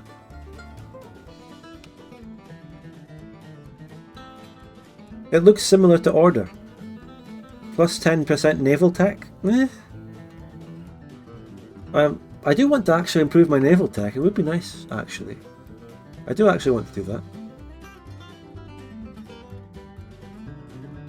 I want to catch up on naval tech and build a navy.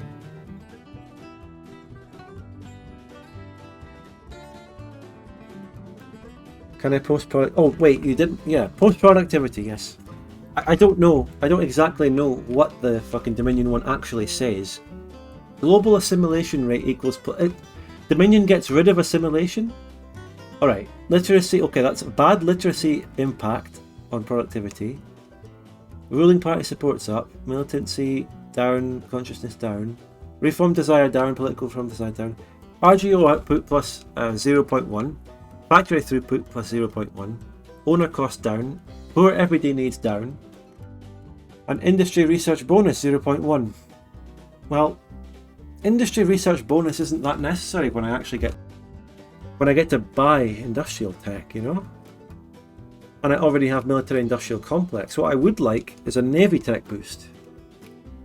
But the RGO output and the factory throughput, factory owner cost, and the everyday needs going down is good for assimilation and just general...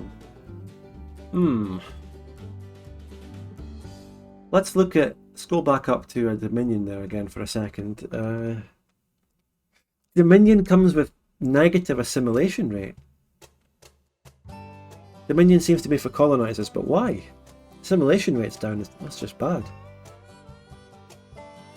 Ah, fuck it, let's just get productivity. It's straightforward, just better economy. Better factories.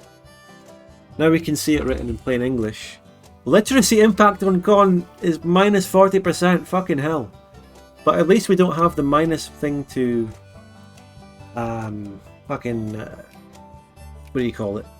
To just straight up research points. We didn't have that. We had that with order.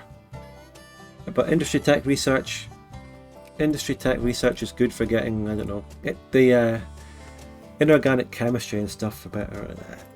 Supply limit, which is a big problem in this mod. So I think we made a good decision. Lower the taxes, make people wealthier. So we get a better economy, and that's going to set us up well for a better industry when we actually are able to start building one. Let's hold an election. Come on, get them in. Get the paternalists in now. It's time for them to shine.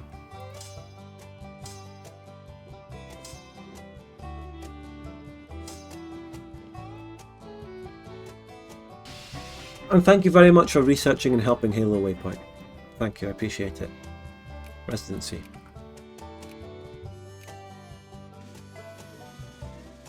Alright, sorry to Haute Valoisie, but you shouldn't exist anymore. We're going to restore order on you.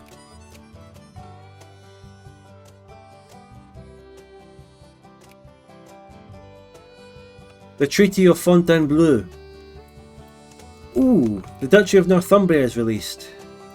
Burgundy takes all that land down there in Provence, which is actually, I guess the reason they take it is because that's a historical kingdom of Burgundy down there. Although it really doesn't have any resemblance to what Burgundy is in this mod, which is like the French Burgundy, but anyway. The old castle of Fontainebleau. Burgundy gained the old kingdom of Arles, part of the Burgundian crown according to nationalists, while extracting several other compensations from the dual monarchy. Yeah, Northumbria has released England. I suppose maybe some colonies as well? I don't know, maybe. Interesting. I thought the Latins would get that. I don't know if they were officially part of the war in terms of the event chain, so they didn't get anything out of it. Northumbria is independent while Scotland is subjugated. I know. It's incorrect for Northumbria to have the western coast, Lancashire though, isn't it? I mean, Northumbria was just the east coast. Mainly.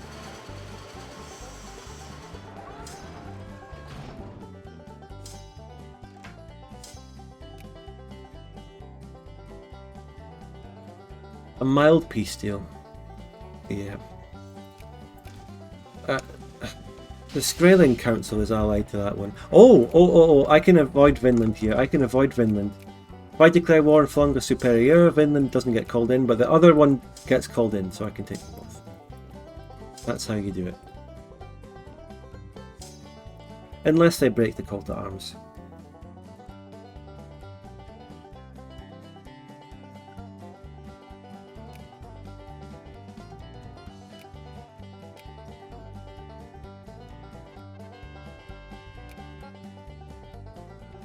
Moralism, anyone? No. Not there.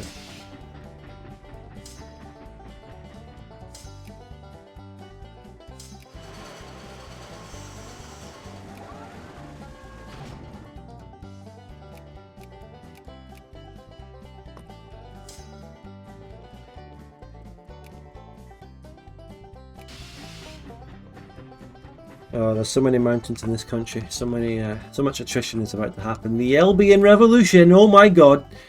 In the sphere of Scandi and at war with it at the same time. How brutal. Burgundy is still at war with Scandi from another war. Is there anything that lets you deal with the council?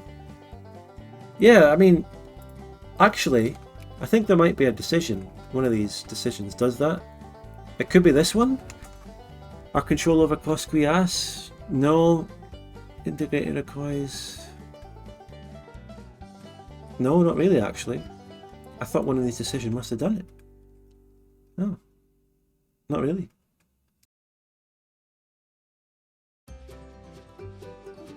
I think if I get rid of the Skraelings then I can get a treaty with Vinland, but no one has cores over them.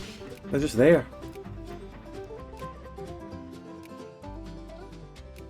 Alright, restore order. Let's go.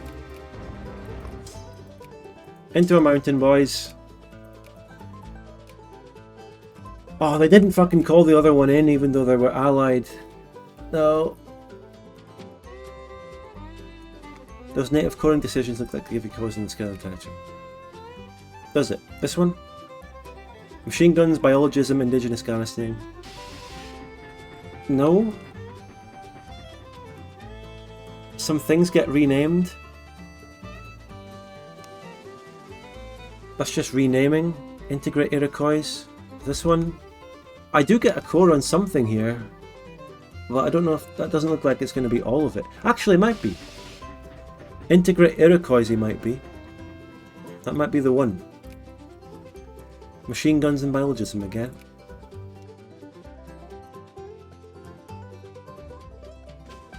Have you been able to integrate the natives? Well, let's look at the demographics. We are actually integrating a lot of people. We're integrating native people, yeah. We're going to be taking over, sort of integrating the Apache areas as well, hopefully.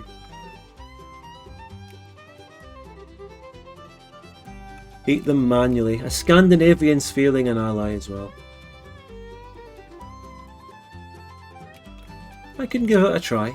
I can go for it manually.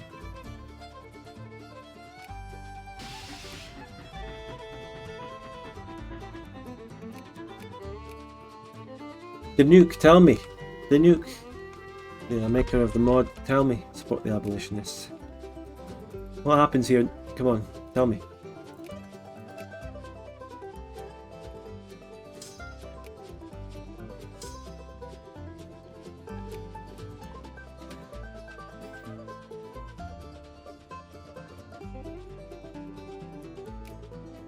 Speed 3 it. Will Vinland ever break their alliance with this country? I don't want a war again. I don't want a war with them. I don't want a war with Vinland over this. What? What? What are you whatting at?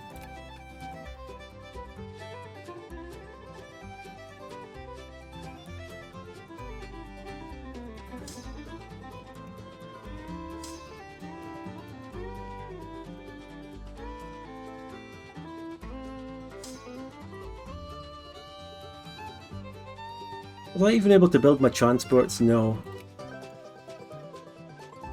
Of course not.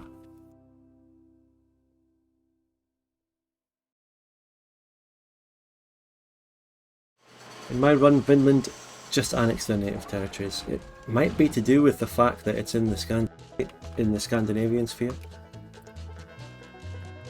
You know, I might tag switch and check what's going on with Vinland here.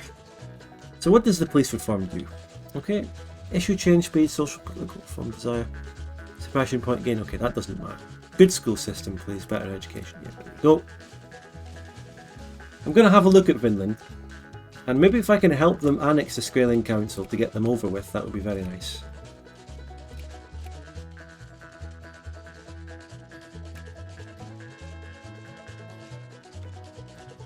Can I get moralism?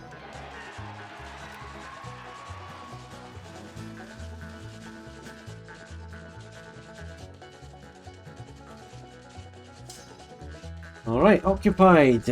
Brilliant. Decision they have to take. Well, I'm going to go and help them take it by tag switching in a moment. While I'm there, I might cheekily break their alliance against Haute-Valloisie. I think I'm going to say I'm legitimate in making that happen. I think there's very good reasons as to why that makes sense to do, because Haute-Valloisie was in my sphere. It was created out of my wars with the Belgians. You can't switch back. Yes, I can. Oh, I'm building stuff. I'm building units. The economy's fine. The economy is literally absolutely fine with no problems currently. We're so back.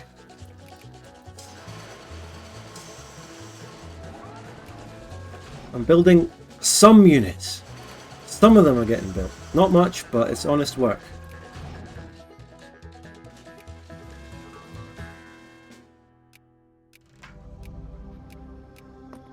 Alright, we've annexed that one. Nice. Nous sommes très back. What does back mean in French? B-A-Q-E. Is it a word?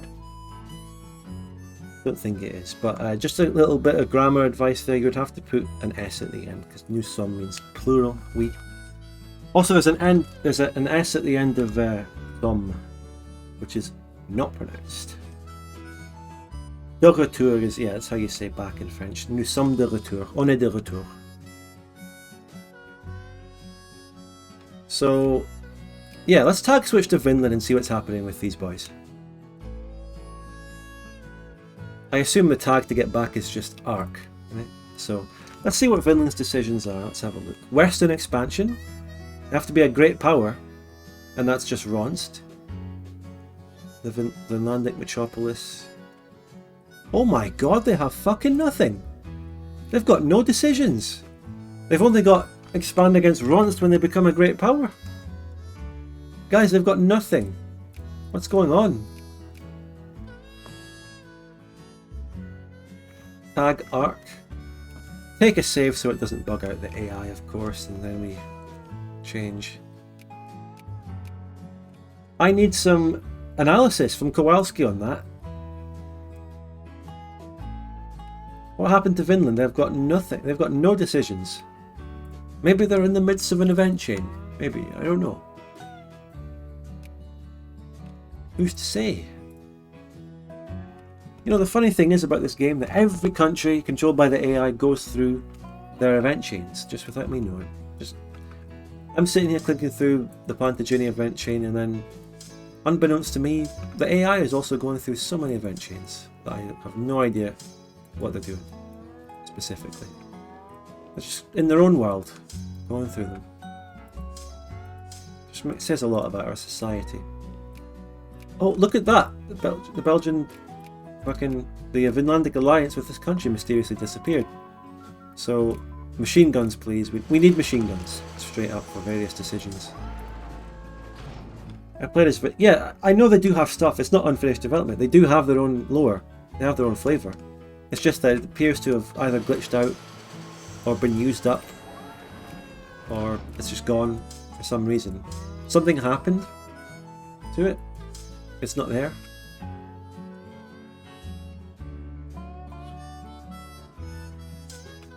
Hold an election. We're getting... We're actually not really getting close. We're not getting really electorate vote for the Paternals. Yeah, they might have gone on a different path and decided something else. Maybe they just chose not to take those cores against the Skraelinger. Maybe it's because they don't have the Great Lakes area. But they should get events to take that.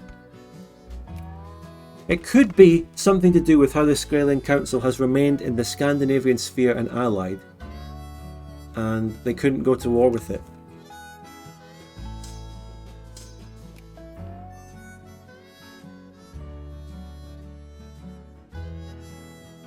Maybe when I take this last bit of the Belgian thing, they'll get something. Who knows?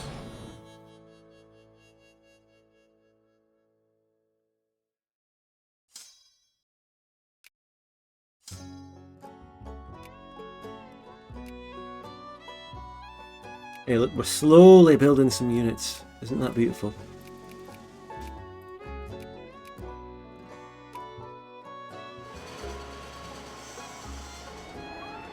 In my run, they were insta-puppeted by Vinland when they got independent. Ah. What if I were to edit them to be a puppet of Vinland now? Would that do something? Does anyone have any analysis? When you take all your cores, you get more decisions. Yeah, well, I didn't see any decisions Vinland had that required having all their cores, and they do have all their cores right now.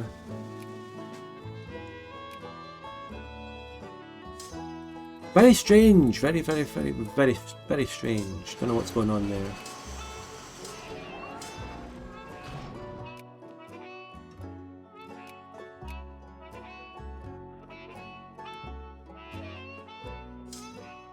Can we get a DoD fanfork dev to analyse? Can we get Danuke? Can we summon them? Say capitalism, please.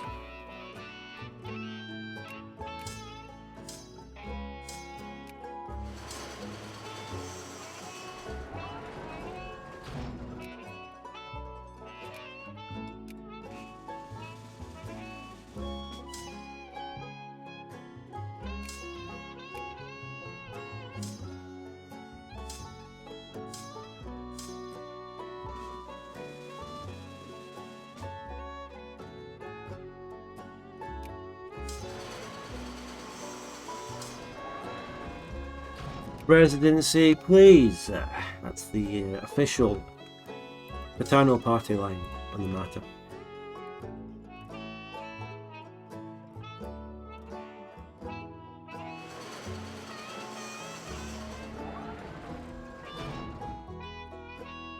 Well, who knows what happened to Vinland? What I have to figure out now is how do we move forward?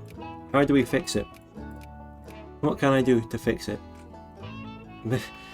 Worst case scenario, I can change controller or change owner all of the Skraeling Council to Vinland. Just give them the land.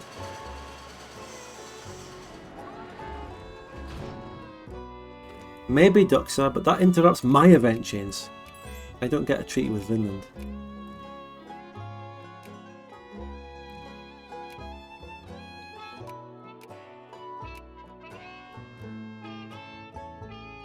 Protectionism. Oh, I should try sphering the United Provinces thingy.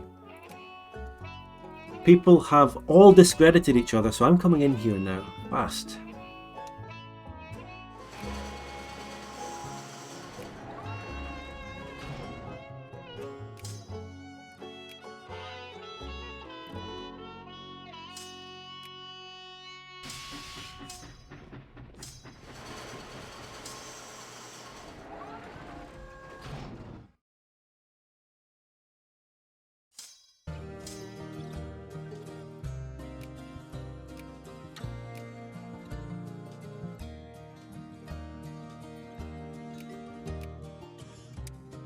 This place is already paternalist enough, so is this one.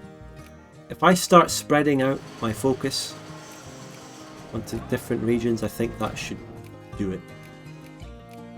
Some of these regions need a bit more paternalist boost. Tag the Scandi and release the Skrælingers. Yeah, that's a good shout. But then what do we do with them?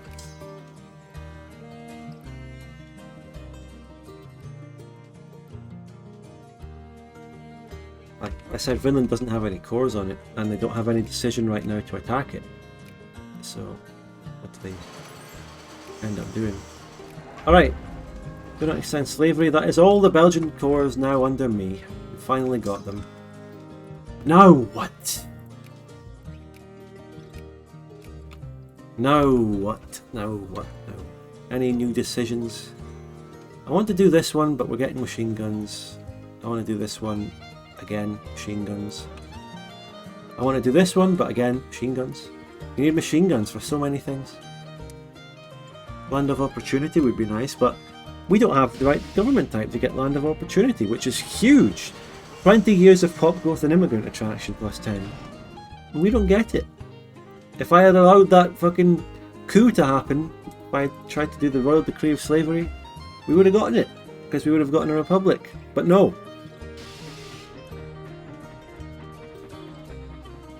Just invade the council. Well, what casus belli do I use? I can't annex it all in one war.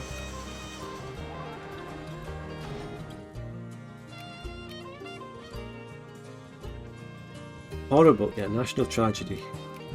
We release something, because the goal is actually for the Skraeling Council to not exist. So if I could release something that would just I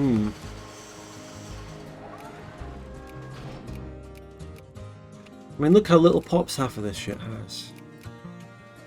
Ashen Abbey. Release all the things that has thingies on it. Cores. The immigration. Yeah, infamy would take immigration. Is Plantagenia a Brazil-like scenario for slavery abolition? Yeah, yeah. Okay, Halo, thank you again. Halo is our official save or mod files analyzer on the task here.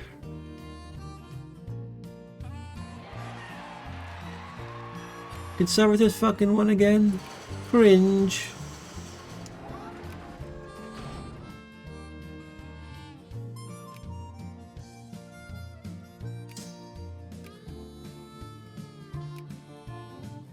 Oh my god, where did all these troops come from? They come from the regions I just annexed, actually.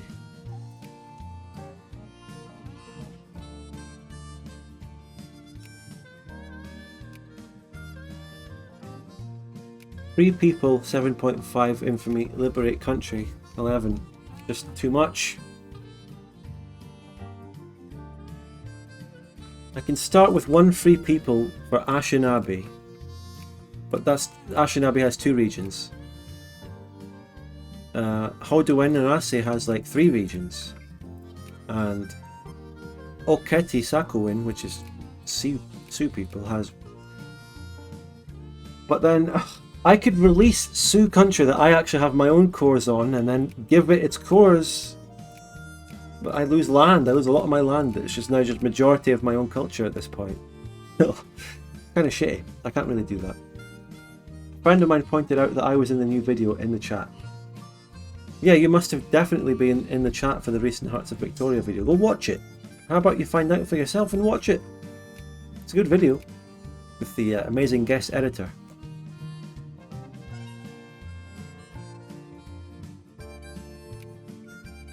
Hello, XLXR. You already saw it. So did you not notice that you were in it when you watched it?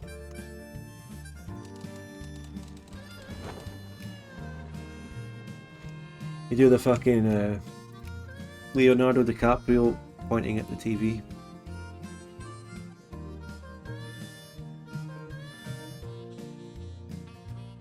Destin Manifeste, probably how you say it.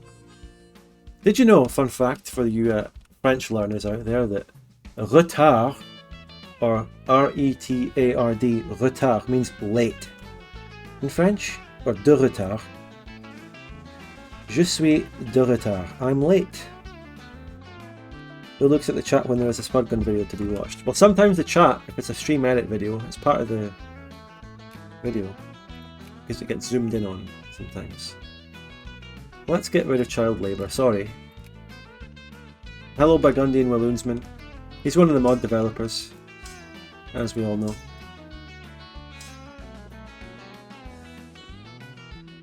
Yeah, there's actually quite an extensive amount of chat zoom-ins on the amazing guest edit.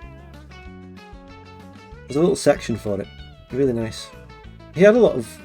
One of the things that I liked so much about the edit that he did was he has so many just... He was bursting with loads of ideas and inspiration. With little sections and little memes to put in. And I loved that. More to listen.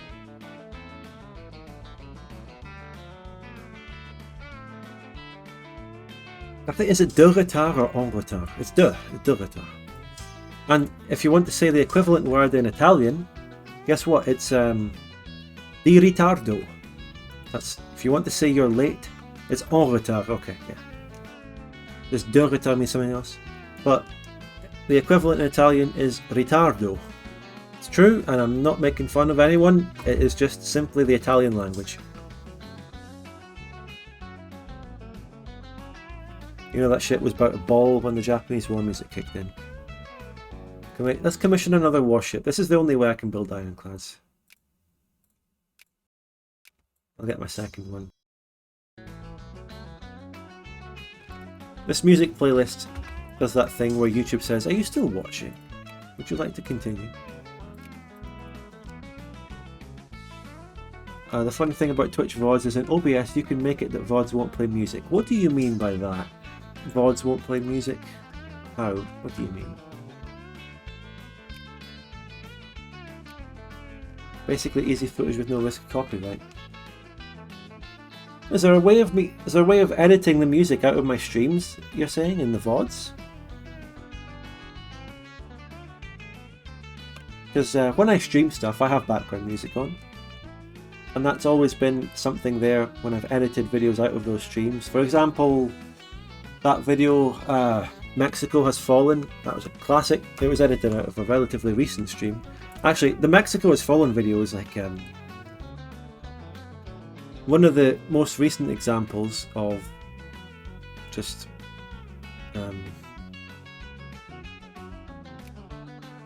like a quick edit out of a recent stream or campaign. Like, my backlog is huge. I always go back, make streams, make edits out of loads of stuff. An option in OBS that you cannot have an audio channel play in a VOD. So it plays in stream but not in the VOD. But my VODs are done through Twitch. So when I stream a Twitch stream, the VOD is on Twitch. Are you saying that there is a separate OBS feature that gives me a VOD somehow?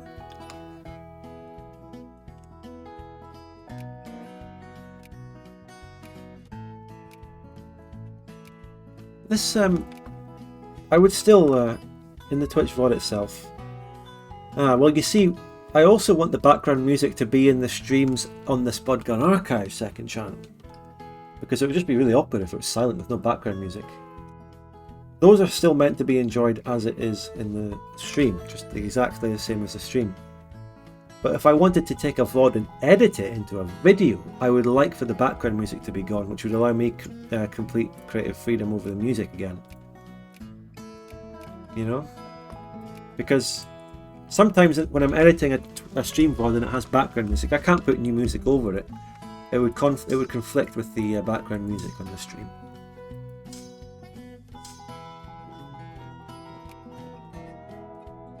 Which is actually, it's a blessing and a curse, because it means I have to do less editing. You know, I can get a video out quicker, but it would be a slightly less edited video. But no one cares, no one notices. So it might actually be okay. Swackle must be a budding streamer here if he knows all this stuff.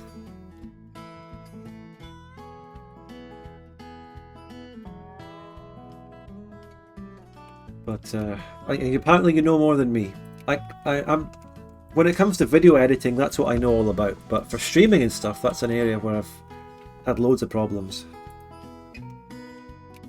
Looking through the files for Skraeling stuff, and some of the comments in the code are kind of edgy.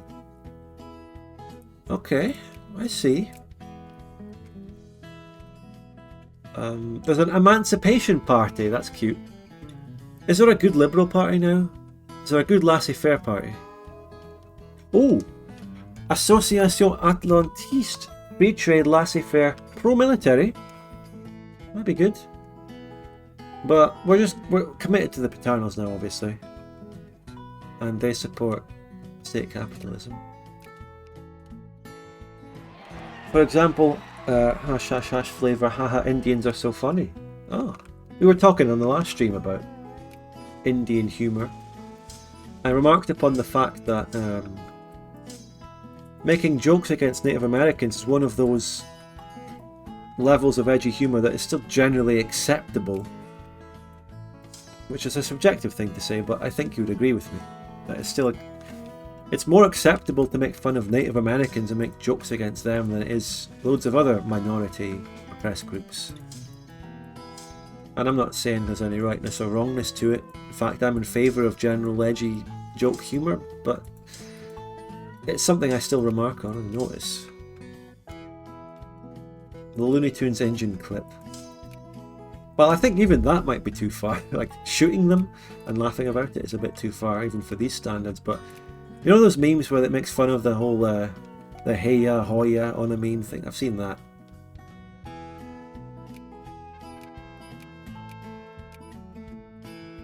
But the fucking Conservatives win again. All the Nurse Reno memes indeed come under this fact, yeah.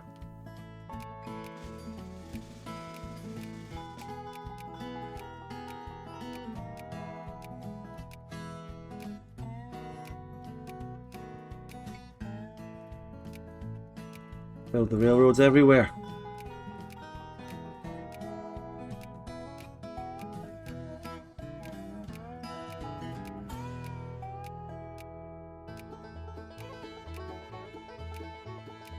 Banger detected. Banger detected.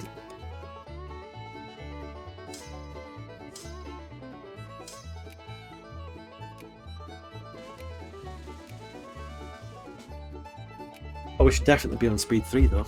Definitely. Oh my god.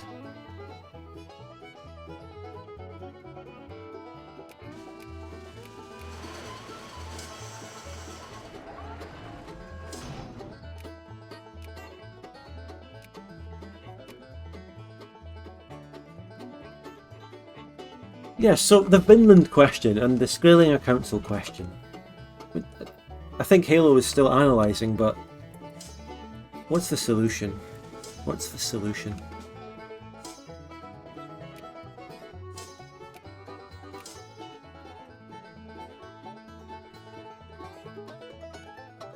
The Paternals are up 2.66 in the upper house. We're getting close.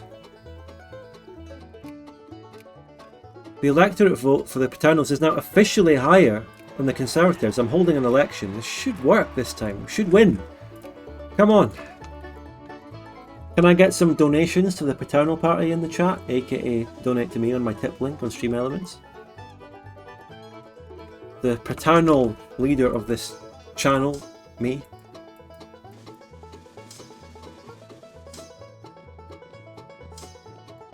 Right now only the artillery is building. I think there's still a lack of canned food.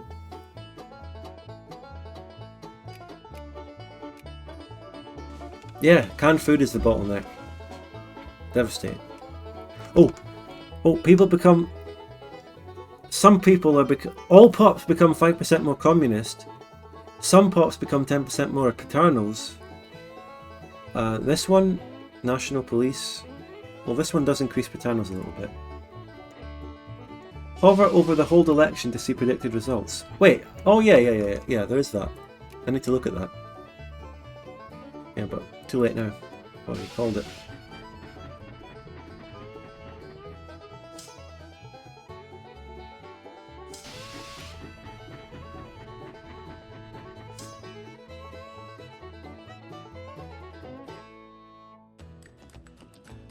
That was a banger of a tune. Orderly election. Good.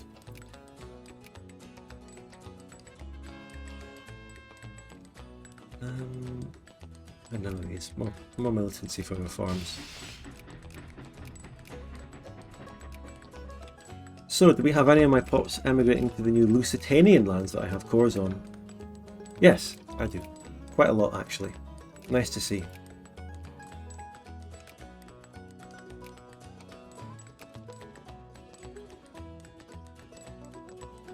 Yes, Huminato.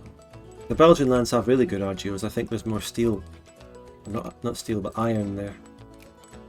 Coal, iron, yeah. Encourage the jingoists. And lead. It's one of my few sources of lead. I don't know what that goes into, RGO wise. It's a PDM thing.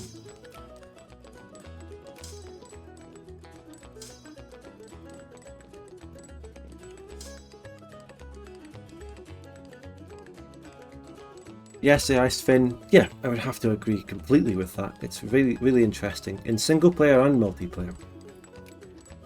It always leads to good stuff in multiplayer, as you know. Whether it be, you know, the American Bloodbath or a side plot in every other DoD series I've ever done. Just a great side plot, spin-offs and everything. You know, you love it.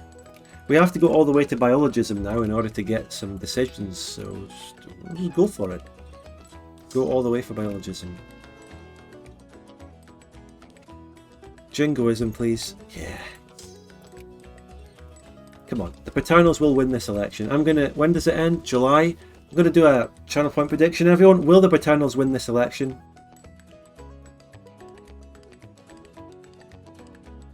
I'll do it myself this time, Lidosh. Hold on. What's the next country we'll play in this mod? That's something to discuss over the next few sessions. What will I do next? We'll head back over to Europe, maybe.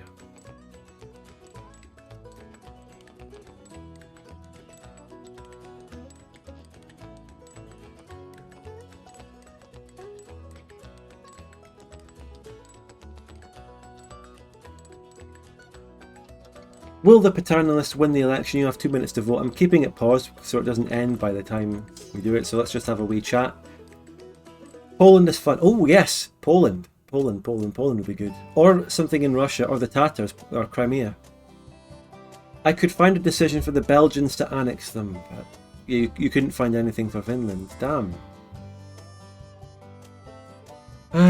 So maybe I could just split. I could just give it all to Vinland and get rid of the country so that I can do the treaty with Vinland decision. Scotland, is Scotland back? What? The Albanians have won. You get decisions to core their land yourself. Is it one of the decisions I have access to now, to core it, and I'll just attack them? Is it one of them? Because we're going for the text to get those decisions anyway, we're going for it. No!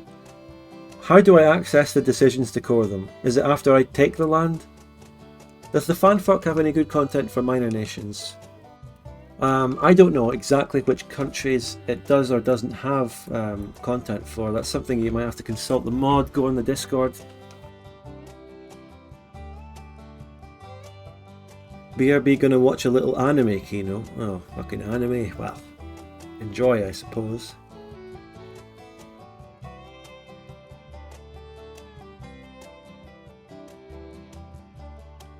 How do I get access to the decisions for me to core the land? Do you know? You've been a fantastic researcher, by the way, Halo Waypoint. Thank you very much for this. You're doing the work where the actual devs of the mod are not. Where are the devs? The devs came into my first streams of Aragon, but, you know, the streams just go on and on forever, and there's so many of them that I don't expect them to actually show up. I'm just joking. But you'd think, damn, you know, DoD fanfork, a great mod, and then the biggest Victoria 2 only content creators streaming their mod, they'd be jumping all over that shit. But, you know, they are actually. I mean, Danuke is commenting on my archives, he's watching the VODs, so they are. I mean, I'm just joking. I'm really curious as to what would happen if I streamed one of the mods where the makers of it actually hate me. like the HBM DoD or GFM or something like that. Really interested to see what might happen there. I'm just really interested. I think maybe I will stream one of the other ones where they hate me and just sort of see what they say, bait them out, see what they really think. GFM hates you. What is this? Oh, it's deep stuff. Remember earlier when we were talking about drama in general? To summarise, there are people from GFM as well as several other mainly single-player Victoria 2 mods who over the years, without me even having a single idea what was going on, without me knowing, developed a hatred for me and shit-talked me a lot on their Discords, and I had no idea the whole time. Like 2021, 22, early 23. They shit-talked. I had no idea. The VODs are pretty good. I came here after I streamed Neutral Morrisnet. Before that I was YouTube exclusive. I'm glad. Those VOD viewers on the Bloodgun Archives, each stream gets like average of 2,000 VODs. 2,000 VODs, I mean 2,000 viewers. Each of those 2,000 viewers who likes my VODs are a potential, what would you call it, pool of viewers who could come to my live streams and go, first time I'm here, hey, you know, and then drop a £50 donation live. I wonder if the Victoria 3 devs hate you. Well, I think that's one of the most likely things ever. Yes. But unlike mod developers, the Victoria 3 devs have to be quiet and keep it to themselves. Because, I mean, look, if any of the Victoria 3 devs came out and said something to me, do you know how much of a massive PR win for me that would be? Of course they have to fucking keep it private. Because I would latch onto that and I would post it and I would go, oh my god, the Vic 3 dev said this. Massive PR win. Come on, think about it. They're not that dumb. They have company policies and things, right? They have like community managers keeping them in line, all this shit, corporate stuff. There's upsides and downsides to being corporate, and there's upsides and downsides to being an independent person who can just say what the fuck he thinks and engage in drama like me. The upside of me is that I can just say what I want without any, you know, I can just be honest and say exactly what I want and what I feel about people. And I love it, really.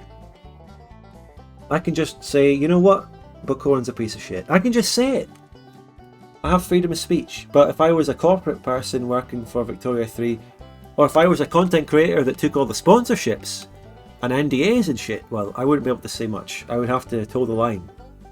And I would have to be keeping things to myself. So, I feel like they can't attack reviewers but can censor them on Reddit. I don't know what you mean. Hating Spud would do numbers on his channel, they wouldn't want that.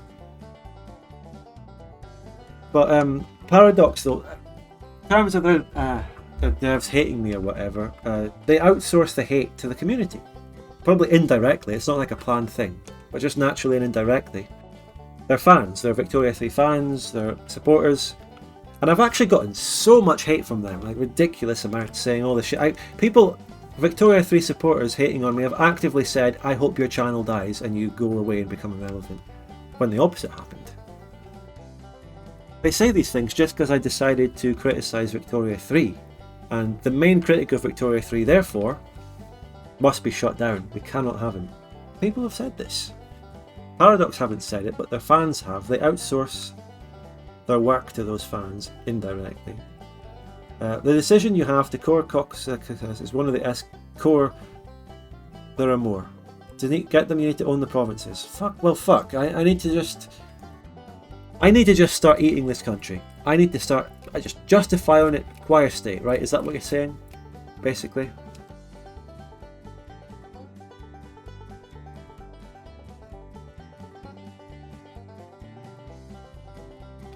Or do I just take the first SKR thing first? The first Koskrias decision?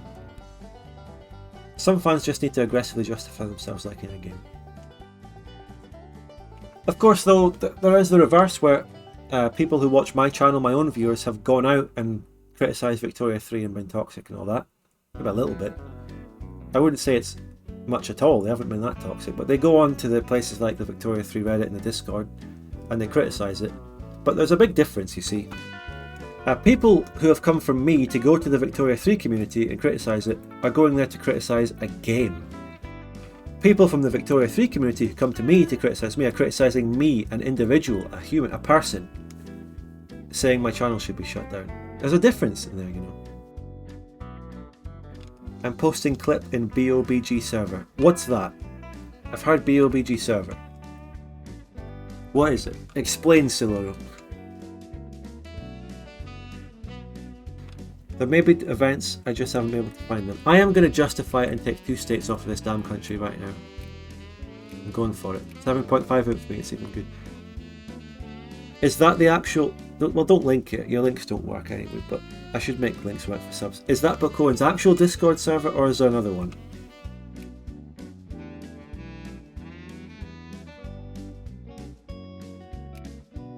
Anyway, why are you bringing it up?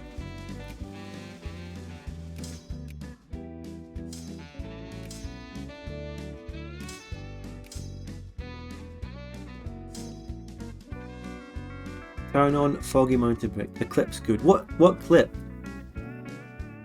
What clip? What are you? What's the context? What are you talking about? Unfortunately, you can't post links, and that is something I keep meaning to change. Are you on Discord, Soloro? Are you on my Discord? Oh, this one gives me 20% more paternals of rich strata in one state, which is actually not much. Whatever it is you want to send, DM me on Discord. That's always the best way to contact me. Just send me some stuff. I always reply to my Discord DMs.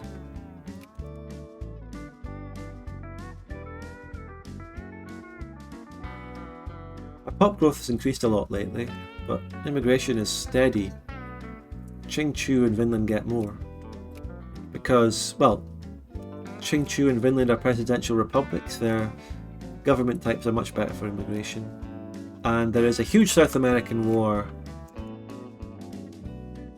Amazonian liberation of Lotharingian...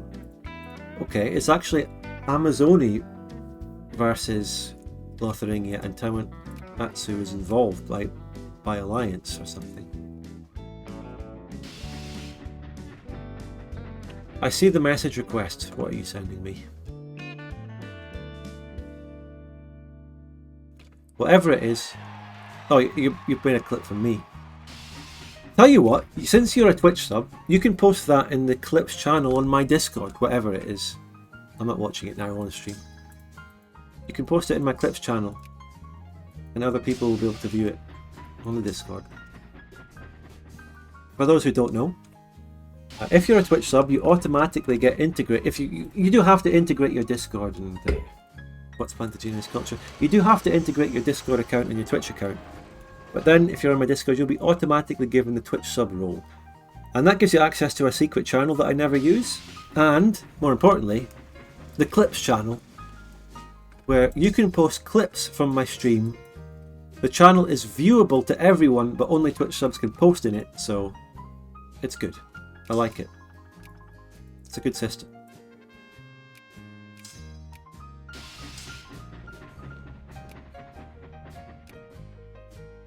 Wait, by the way, the paternalists lost the election. It was rigged. Is Ladoj still here? Maybe you can call the thingy. That channel point prediction came and passed. I didn't even notice. Is it like Spanish? No, they're Frenchies. Frenchies. Okay, Ladoj, call it for 2. No, the fucking paternals lost. I'm going to hold a new election this time. Hopefully we win. Give out the points. Paternalists lost. That's a big L for the paternalists.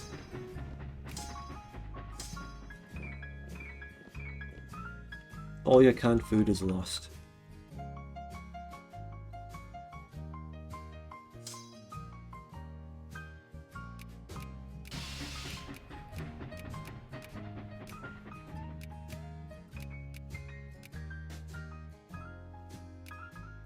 Oh, I might be able to get away with it. Oh, I already got the infamy hit. Oh, never mind. So, this is going to be a war against Scandinavia. We ready?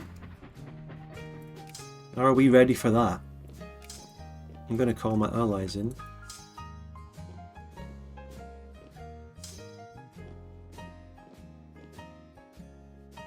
We're going to have to defend the coastline against numerous naval invasions. I've commissioned some ironclads and stuff. New prediction? I can't really see. I mean, look, everyone knows I'm going to beat the Skraeling Council, so... Pretty slick if you could form the USA. Ah, Flaccid Wiener. Nice name. This is... you don't know the DoD lore here. This is a very different kettle of fish. First of all, I'm going to take Land because it looks like it's more relevant, and if anything, it probably has more event chains, and it has oil.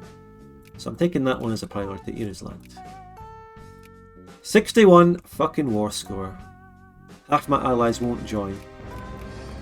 So maybe this is the only one I can take then. Scandinavia has joined, so we're in a massive fuck-off death war just for some irrelevant colony. United Provinces of Salvador and the South Lakes Confederation join. I can give South Lakes Confederation its core, which is just one province. Thanks, man. I don't know anything about DoD. You're gonna learn if you watch any Spud Gun videos over on my main channel. Someone link my YouTube channel. You'll learn what DoD is, because in the starts of some of my series on DoD, I give explanations of the map and stuff. Actually, so.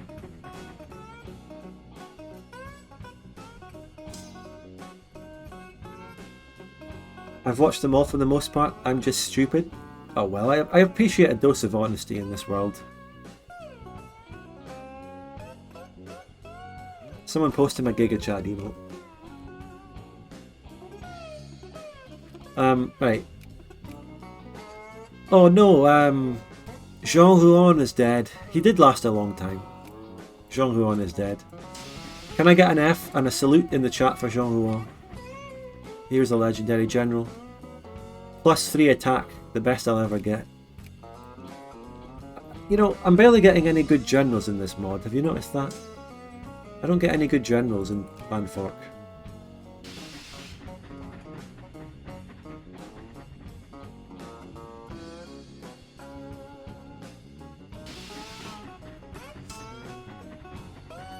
Where do I get good generals in this mod? Any Scandinavian invasions yet? Let's see. Just keep an eye on the coastline. When they do invade, I'll go try and intercept their transports. If not, I'll just have to swarm the landing zone and fight back.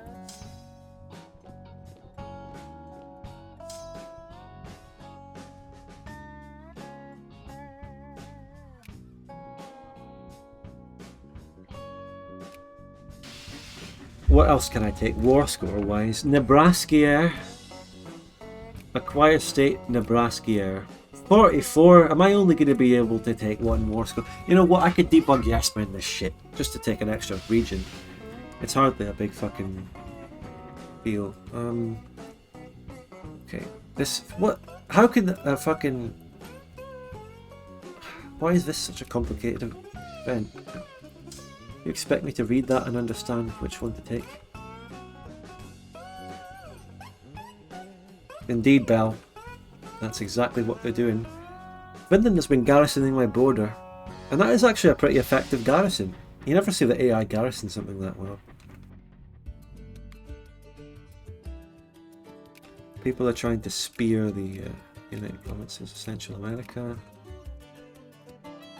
Blockade my own coast with shit ships. That's actually a good shout.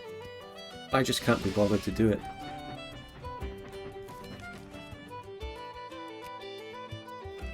I could do liberate country on the Sioux, something like that. I could do liberate country on Anishinaabe for these two regions.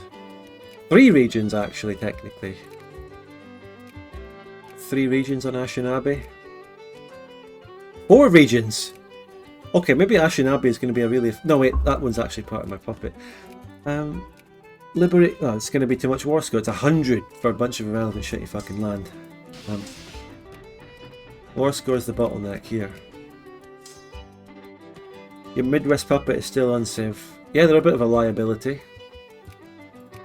They were formed through LARP. They were formed through a decision chain. But nothing else came of it. You know, I was kind of expecting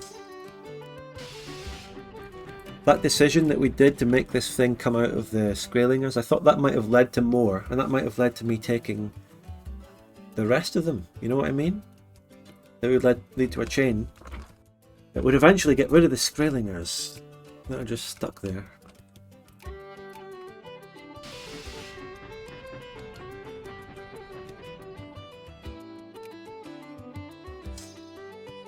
This is a bit more of an Irish folk song thing. It seemed that the event for Skraeling of Vinland bugged out either as a result of the First War against Belgians, which dismantled too hard, or as a result of ending up in Scandi's spear. I like the correct use of terminology there. So yeah, that's fucked, isn't it? We're going to get rid of the Skraeling thing either one way or the other. Whether I annex it, I'm happy to change owner half of it over to Vinland. I'm still down to do that. But I have a slight concern. If I just change owner of the country, all of its provinces, will it not still technically exist a little bit somewhere by the game files? Because it's not actually getting annexed per se, it's more just losing its provinces. Do you know what I mean? Does it actually annex it if I do that? Because it's not about who owns the land, it's about the country not existing.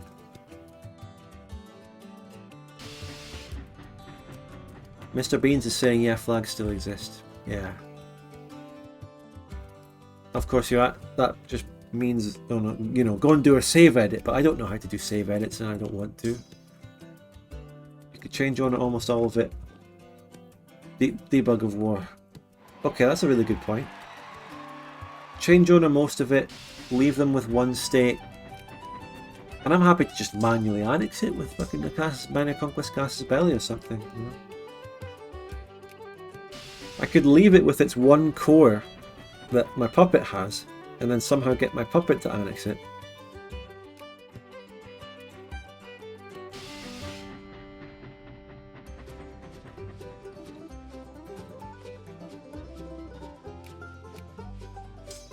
Yeah, when the rebellion happens against Scandinavian rule, it shouldn't still be in Scandinavian sphere.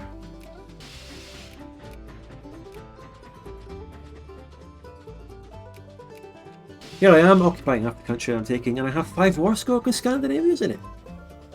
I have to rely on tickers in this bloody war.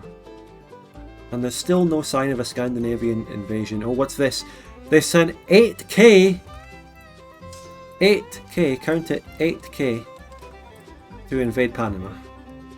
My ally can deal with that alone. And by the way, I haven't been able to build transport, so I cannot really go and help.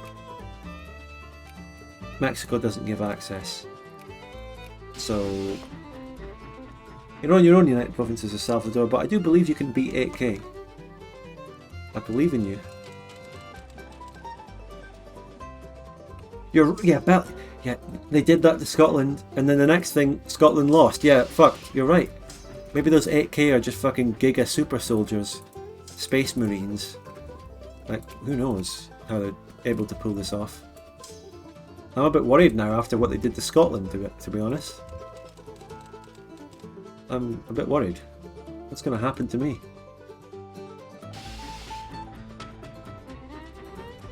I only seem to see you playing Vic 2 for the last 2 years. Do you play anything different when the camera's turned off? Well, when I'm not streaming, I do have some other games I play to myself, but not that much. I don't spend my free time playing games, to be honest. It's just something I do. I'm not saying I don't like games or I'm anti-games, but I do other stuff in my free time. Sometimes. Or sometimes I go through a period where I play some other game off stream. But, what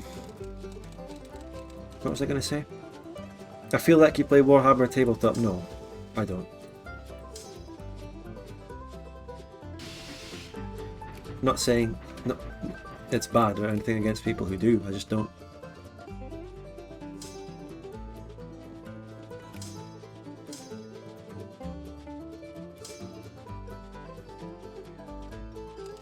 Ah, we caught the Scandi transports. Ah, they have islands here. This is where they're taking their troops from. This is where the invasion force is coming from. The Scandinavian Caribbean garrisons. Let's win. We're beating them. We're beating the transports. Oh, we wiped their transports! I wish I had my own transport so I could do something about this.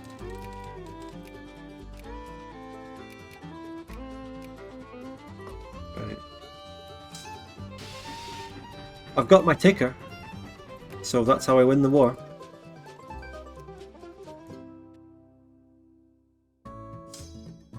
Here's what I'm going to do though. I'm just going to take this region in this war. Maybe taking this region will provide me an extra event chain or something, because it's like the one really close to me. But after that, after this one war, I'm going to do tag switching to give half of this to Vinland. Maybe I'll give a bit of it to Ronst as well, you know. But I'll conserve my infamy, just tag switch the land to Vinland, or tag switch most of it except a little bit, and then somehow get the rest that we've left alive annexed by, say, my puppet, if it's possible, or just wait for my truce and then me do it again. That's the plan. We're at the point in this campaign where we're contriving things using console commands and stuff. We're at that point. But it's inevitable, it's Victoria 2 and it's not a mod problem per se. Well, let's face it, actually is a mod problem. Oh, there's another Scandi invasion coming. Watch out. This could be the one that kills fucking the San Salvador's. The one we missed when we were looking at Scotland. 20, okay, it's bigger. They're improving. But if we wipe these transports, we'll be able to prevent further. Welcome back, Swakul. Is there a free ally core? Yeah. That's what I think I can use on the final province.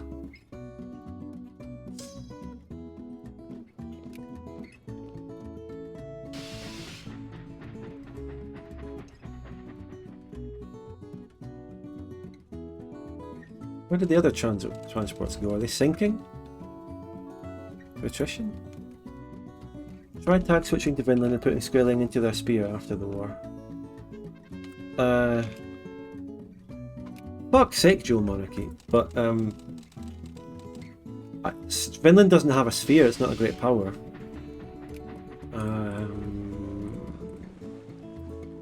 I would make them a puppet of Vinland, but I don't know how to do that. That actually requires save editing.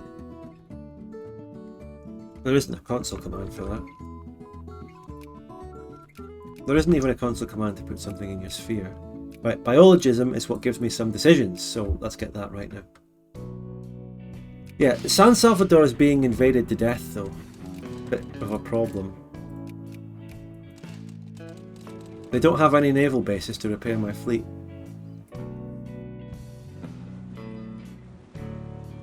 By the way, the colour of this Arcadia is growing on me. It's like a beautiful lush grass. I like it. I like the green. It might be controversial, a lot of people might not like this green. And the Arcadian and multiplayer that we know, the blue, is beautiful as well. But I like this green, it's growing on me. Like grass. Looks delicious. Debug influence, debug always support. Okay. There is a decision Vinland can take to core Ronst if it becomes a great power, so maybe I can hop over to Vinland and make them a great power. What do you think of that? And give them a sphere. Make them sphere Skraeling. That sounds like another funny idea. Just use a console command to give them like 200 prestige. I feel like that'll be funny. Let's do that instead of the... It's actually going to be easier than the console commanding change owner of like 20 provinces, which would be tedious. Is Arcadia always green in this mod? Yeah, I don't know. I don't know what it is if it's Belgian or Vinlandic formation. If the Belgian Confederacy formed the classic blue Arcadia, I think that would be cool. It would give it some variety. But it might just be the same. Oh, yeah, the Salvador... Oh! Salvador just did a very interesting mechanical thing. If any of you have watched the South American Thunderdome video, you'll remember what just happened here. San Salvador just moved from Penome to Andagoya City on one province movement. You know why? The good old Panama switcheroo. They moved because Penome and Andagoya City are connected. This is because if a great power spheres the country and takes the Panama Canal, this means that the country that controls Panama, in this case the United Provinces, doesn't lose its connection. So this means you don't lose naval base, connected ports, and you can move between your whole country. That is, I don't know if that's in the base game Victoria 2 Vanilla, but it's certainly in almost every mod we ever play. Did you know that? Go and watch the South American Thunderdome video, which is a great video. See, I have a very high opinion of my own videos, ironically enough. What the actual... Wait, who are we at war with here? Something happened to Whoa! Scandinavia... What's happening back home to this country? They're at war! They're being fully sieged. They're at a death war in Europe. The Belgian Confederation, or the League of Magdeburg, has been sieging down Pomerania and Denmark. This is a meme river situation right here. They've been sieging down Pomerania and Denmark for like years, causing Scandinavia to have war exhaustion and fucking fall apart to become communist. Wow. See, single player does have its good storylines, you know, it's not complete nonsense all the time. Rad socialists. Rad, I'm assuming, is a Swedish word or something like that. Any Scandinavians in the chat who can translate the word rad? Who knows what it is? The Tubular Republic. Red! There you go, simple, red. Must just mean red. Red socialists. Or radical. You can't make this shit up. Well, we're almost able to piece out of this war, surely. I mean, come on. We've been having this ticker for years. We're now able to separately force piece this out, but then I would lose the war score and then Scandinavia would have a free people instead, but maybe they'd white peace. Yeah, you know what? I'm gonna do it. I'm gonna force peace... Wait, no, I can't force peace them out until I add a war goal on Scandi. Yeah, I can't do it. Never mind. Just sit here on the ticker and the occupation.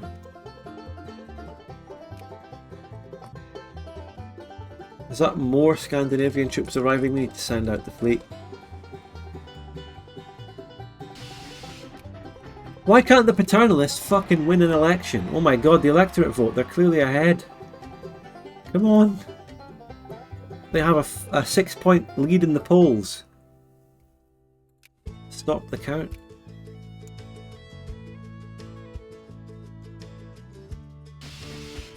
The Union of Gnarly Socialism.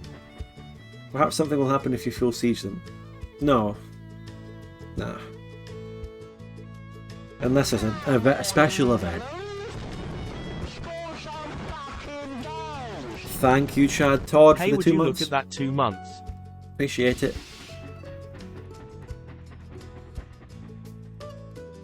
I'll be able to build the Panama Canal though, or the Andagoya Canal as it's known here.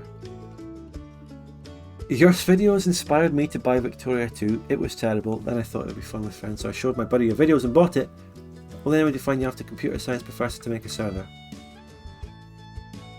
Yeah, okay, well, I appreciate your kind words to me, but there's a lot to talk about there, you see, because people watch my videos, naturally they think, oh, this is so cool, and then they get into Victoria and it's not quite like that. I'm open about this. Especially multiplayer as well, because multiplayer can be horrible and grueling, there's problems, but if you look throughout my videos, you might find I've never once in any of my videos have I ever actually said, you know what, buy Victoria 2, you know what, play multiplayer. I've never actually said it. What I do is make it look cool by making good videos. And then people naturally were like, oh, this is cool, I wish I could be part of this. And then they go in. And I've seen a lot of people actually get you're being kind about it, but a lot of people actually get a little bit salty over the fact that it's not the green promised land that I present it in the videos.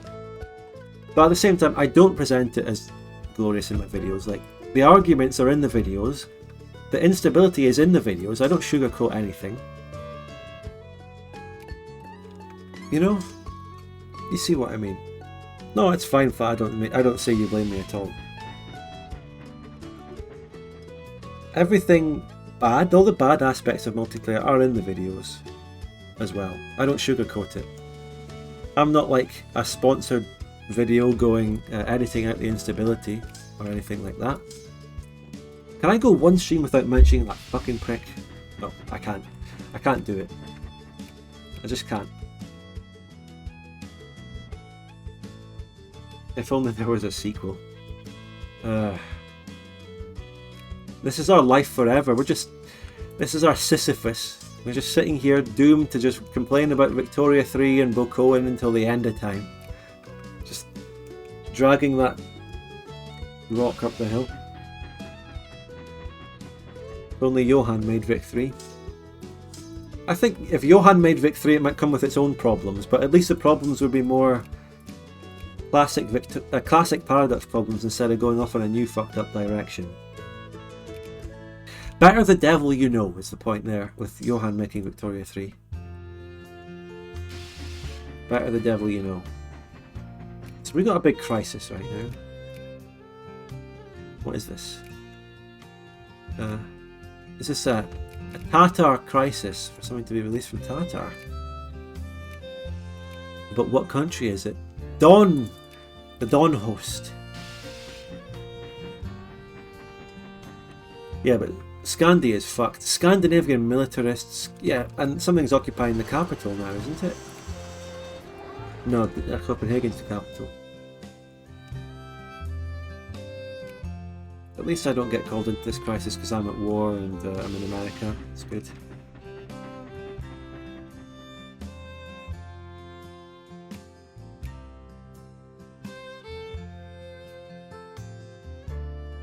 They lost their sphere. Oh, that's funny. Support the paternal parties. Come on, they've got to win this. Yeah, they lost the Skraeling sphere. That's funny. Why don't you peace out? Because I can't. This is the war score you can see. Scandi won't accept. Because they intervened. And I can't actually do anything about them being in the Salvador thing. I don't have transports. I can't go down and help. No, just... Come on, they can just separate white peace out the fucking San Salvador for all I care.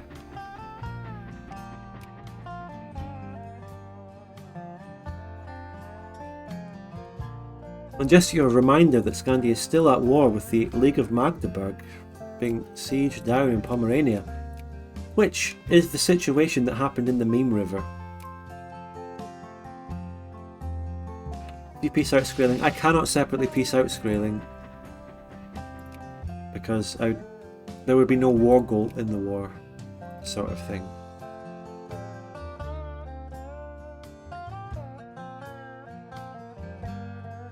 I should definitely be on speed 3 though. That's my mistake. Speed 3ing it means there's no problem. This will end sooner. Oh. My war score is rising though. Because of the ticker. We'll get there. Oh no, it's not. Wait, okay, it is. It'll go up to a maximum of 62 war score, and it's currently at 27 plus 41 plus 30-ish. So yeah, we'll get it. The natives are restless.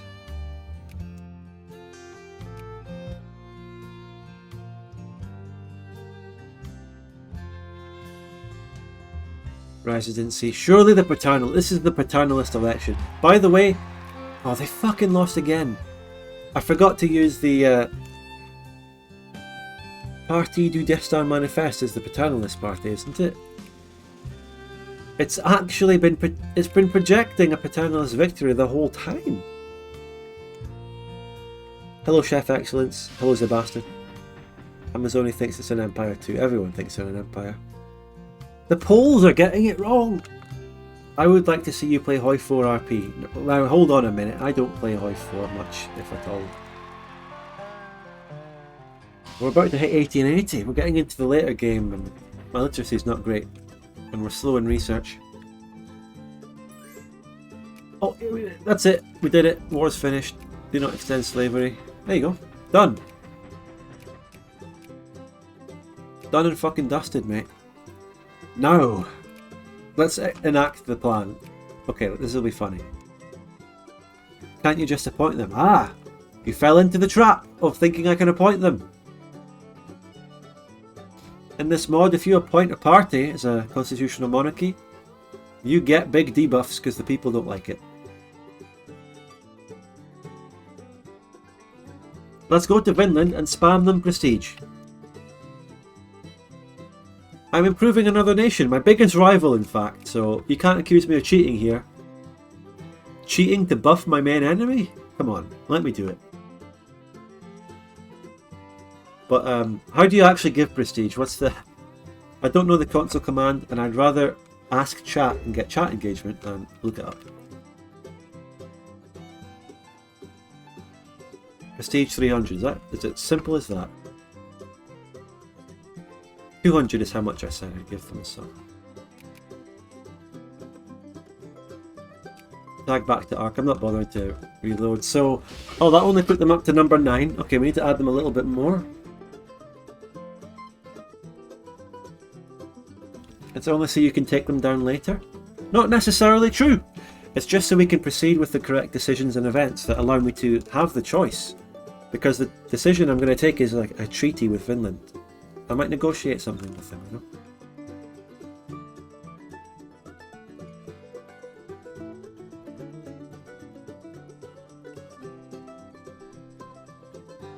What does that put them at? 7, perfect.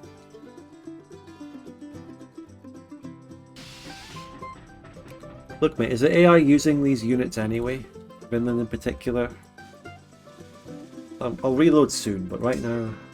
Yeah, it's fine. No, jingoism. The paternalists are being cheated out of every election, by the way. I've had like 10 elections where they've been the dominant party and they lose.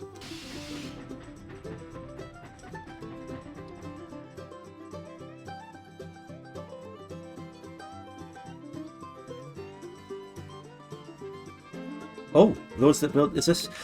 The act by Charles I to use imperial funds to recover and rebuild the Catholic churches across Septiman territory has upset and enraged the zealous Protestants among the population.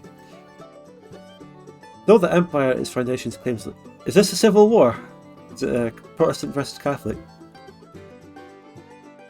Small outbreaks of fighting by religious families on construction crews. Yeah, the Plantagenians, the Arcadians are Catholic, and the Belgians, the Septimans, are Protestant. So there's going to be events for that now, which is cool. As you see, Arcadia, when you farm it, gets events, gets more event chains.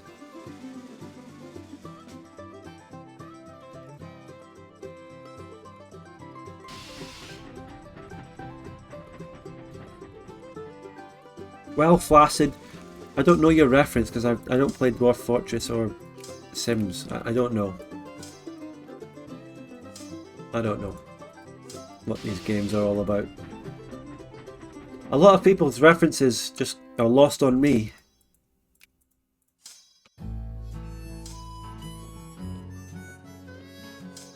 What a banging tune.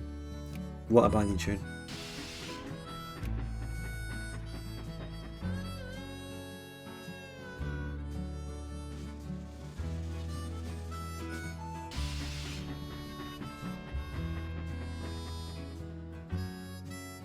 Jingoism.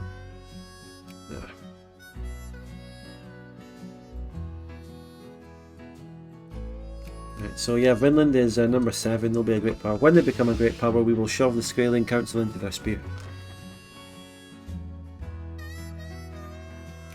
No, Kraken, don't bring up the fucking Star games again. Oh god, no. Please. Give us mercy from that.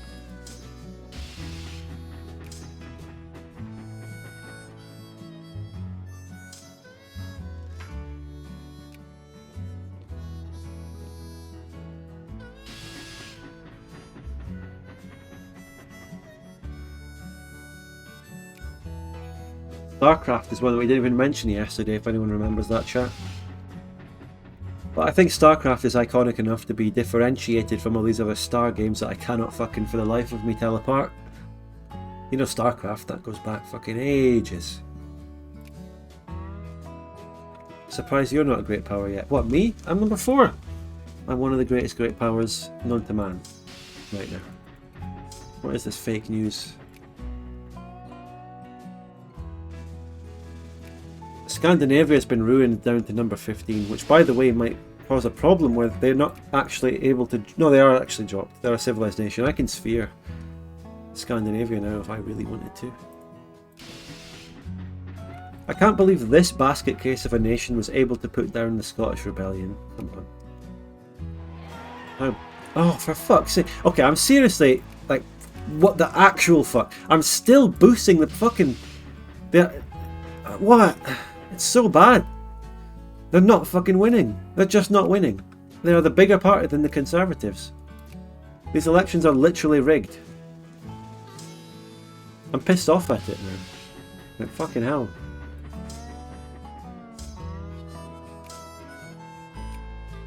Le Guépard.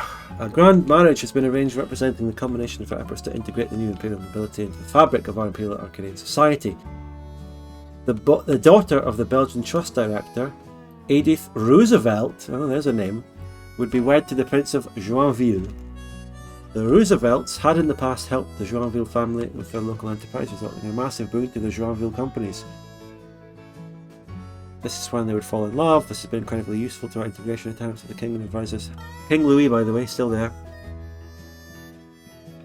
There's a slight scandal among our nobility, blah blah blah.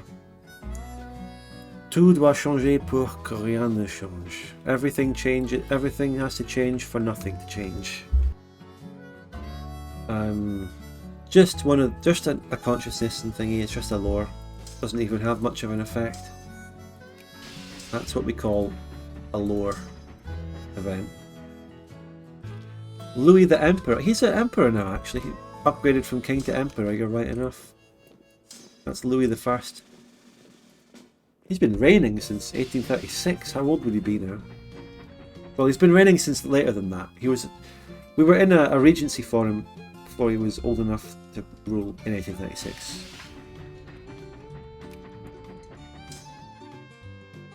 So he must be in his like 50s. Any cores that remain outside the Empire? No. Nope.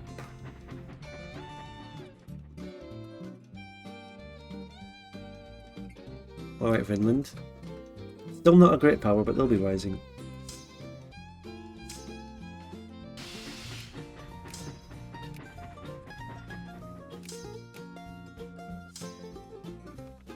Colonial Conference.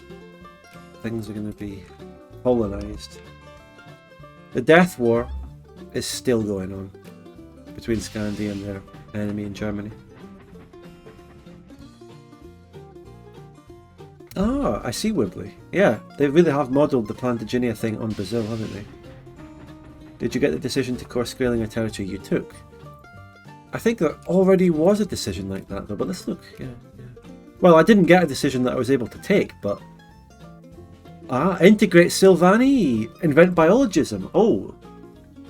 Oh, this could be something. Oh, that's new. We can integrate a bunch of shit and get massive new things here. Biologism gives me a lot here. A lot. I mean a lot. So, when biologism drops, we're looking at a lot of stuff.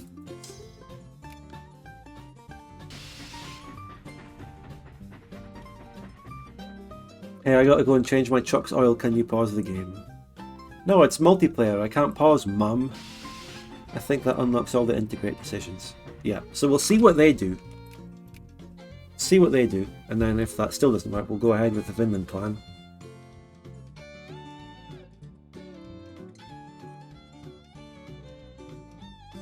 There's something I've been thinking about, right? So, if your mum asks you to do something and you're in a Victoria 2 multiplayer session, she asks you and you're like, no, this is multiplayer, I can't pause it. And then your mum comes up and pauses the game for you in multiplayer. And then, yeah, you can pause the game in multiplayer in Vic 2. So all the players in the multiplayer lobby start screeching at you for pausing the game. And you've got 30 seconds to help your mum with whatever task she needs.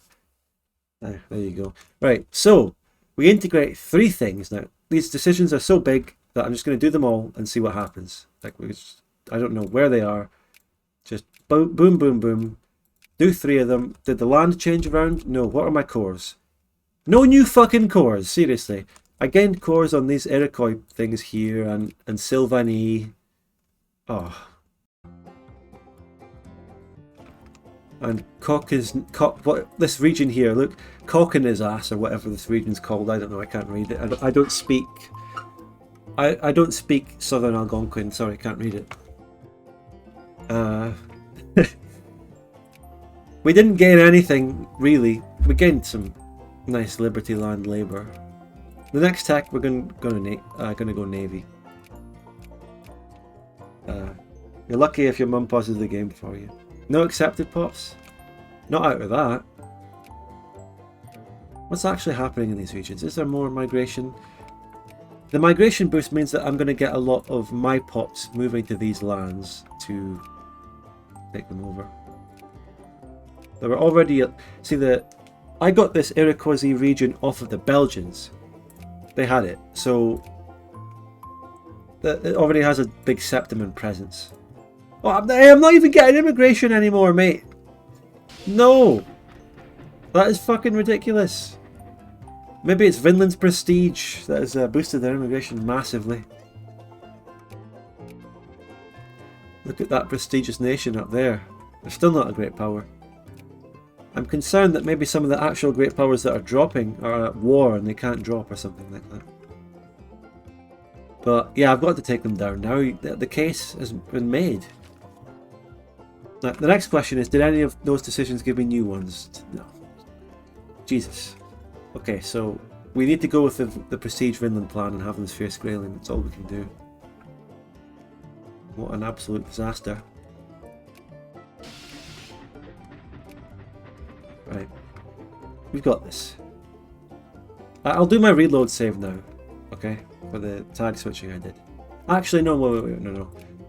I'll wait until Vinland's a great power so I can tag switch to them again to put Skraeling in the sphere, and then I'll do the reload. Destinée manifeste la pérégrination vers l'ouest. Is that real French there? Because I don't think destinée is a word. I think the French word for destiny is destin. But it could be the past tense of a verb, destinée. Right. Can we colonise anything? By the way, I did get a colonial event. Life rating. The Conservatives rigged the next fucking election. I can't believe this. This is literally impossible. What is going on here? Just win the fucking election.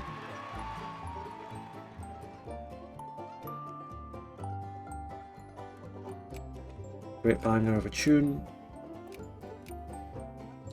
Okay, just build that, I don't care. Speed 3, speed 3, speed 3.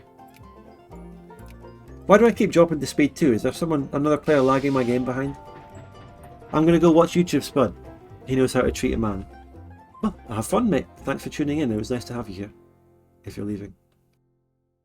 By the way, everyone, subscribe to the channel. Get rid of your annoying pre-roll ads. Get your amazing emotes, iconic emotes. Did you know, as a fun fact, if you're a Twitch subscriber and you have the Discord role, you can also use my Twitch emotes on Discord. And you know what? You can use them on any server on Discord. My Twitch emotes. Did you know that? That's actually a pretty nice benefit, I would say. You can use them anywhere on Discord, not just my Discord. So you can go, and you don't need Discord Nitro to use things elsewhere for that. So you don't need to waste your money on that nonsense. You can just waste your money on Amazon. I mean, it's not wasting. You subscribe to me. Yeah. So you can use those emotes anywhere. You can drop a Giga Chad on Or you can go to the official Paradox Victoria 3 server and drop a soy reaction on a fucking mod, and you'll get instantly banned, but it'll be funny. If they even allow fucking reactions, probably not. They probably don't allow. Actually, no. Wait, Paradox. I know official Paradox server will allow reactions so that you can upvote people and downvote people. You know, a funny thing about Victoria 3 official servers and their discords are they're really Reddit brained. They actually have emotes that are upvotes and downvotes, and they pretty much always use them in conversation, in any conversation or debate.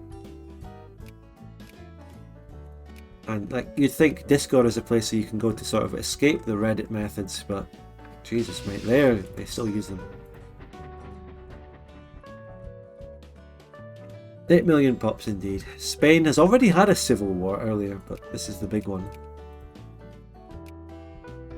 The Spanish Republic has been reduced to Portugal. In the Aragon series, the F party won shortly after you spread out your national focus in country. I already did it. I already spread them out a bit more to other ones, but I'll do it again. I'll keep going until we fucking win. Okay, that one's overwhelming. I'll change it. That one didn't get much. They don't get much traction in the Belgian territories, I think. Nouvelle-Lorraine, let's try it here. This is a Septiman territory though, but we'll try it anyway. It could be the Septimans that are holding back the elections away from the thingies. Could be them. This gives me more paternal pops. But Septimans are an accepted pop, so I don't know, they should.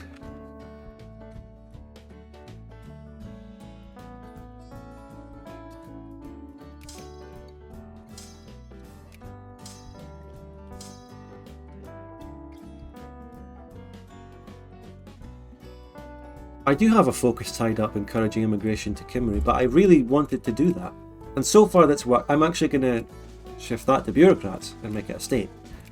Because the immigration has worked there, it's now about a quarter to a third Arcadian in the Apache lands. And remember, there's a lot of lore to the Apache. That was a big event at the start of the game. Good event chains for that, I liked it. The paternalism would give absolute power to a Catholic monarch in the Belgian. Hey, that's actually a really good point. Well thought. Probably doesn't actually work like that in the game, but it's a good way of thinking about it, imagining what's going on.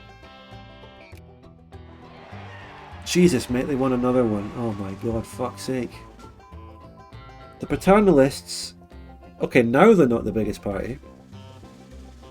It's now legitimate. That was a legitimate win. Okay, I'll give them that. By the way, hold your horses. I don't think I have to manually upgrade my ports. You see, I think there's another way of doing it. I think I can build ports by an event. By decision, I should say.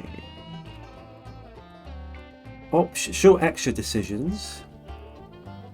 Construct naval bases. Does that just give me one naval base in Rialto? Did that build them any? Okay, maybe that doesn't work. Are the paternalists the only reactionaries? No, we also have reactionaries as well. An actual reactionary party. But while I was still Plantagenia, that reactionary party was agrarian, which makes a lot of sense for the Plantaire slave owners. But now my current reactionary party is not. So I couldn't handle having an agrarian party. It's the whole point of what I'm doing is to try and build an industry. Also, my transports are finally building. We're moving forward, finally.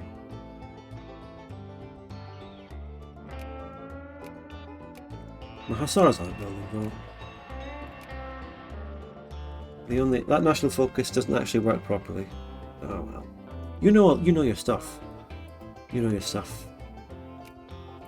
You might be right.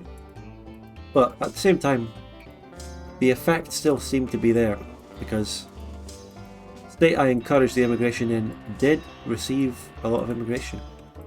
A lot of my pops moved.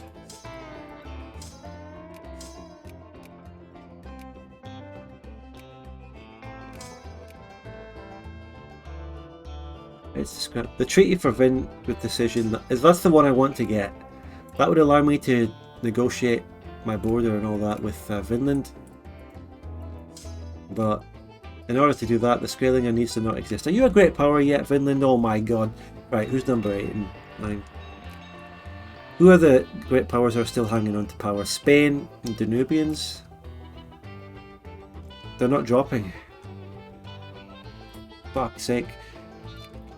Spain is still a great power. It's because they're at war. Nubians, not at war. Great power. Number 8. Fuck, I don't know. Eventually Vinland should become a GP. It just has to happen.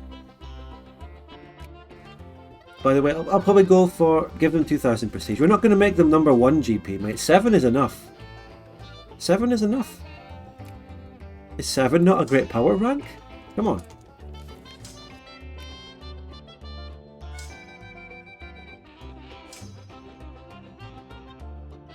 It forces GP status. We're not going to take it that far. You are technically right. You're not wrong, but I don't want to go that far with the bullshit, you know. I just wanted to knock them up gradually just to number 7.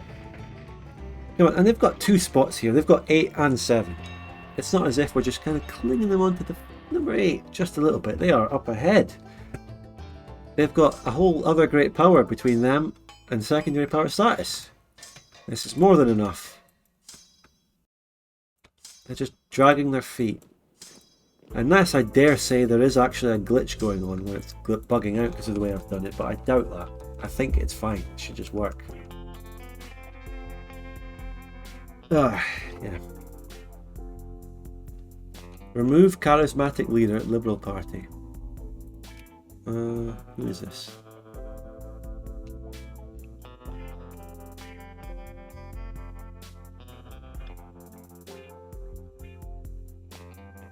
Consciousness and non-colonial plus a little bit. That's not worth shit. Paddle steamers next.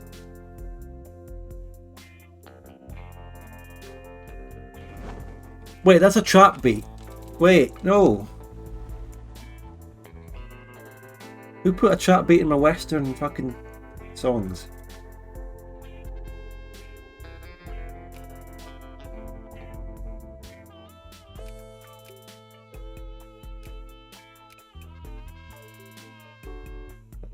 To be fair though, they didn't. Whoever these royalty-free musicians are, they didn't invent that. First people to do that. Probably Old Town Road. Who remembers that? I wonder why the mod devs added random lakes around Georgia and Kentucky. They're not in regular DoD. Yeah, this was raised on my last stream. They're actually the constructed lakes built during the Great Depression in the 1930s. So they really shouldn't be there. Unless they do actually have a lower reason. Can't rule it out. They might have some kind of lower reason. Maybe the previous Arcadian Empire did it before 1836. You can't rule it out. Maybe they did. Maybe Napoleon dropped a mountain on it, like the DoD ruler.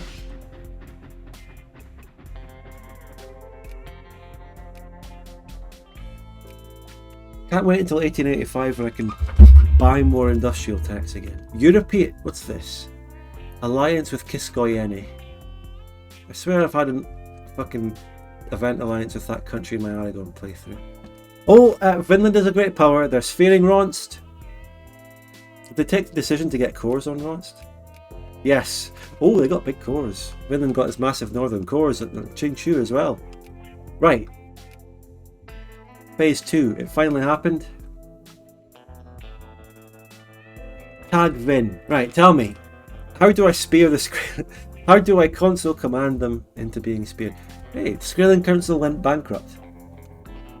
I could just start a phony war, declare war, always add war goals, make them add the sphere, and then piece them out instantly. Do that workaround. But debug always did though.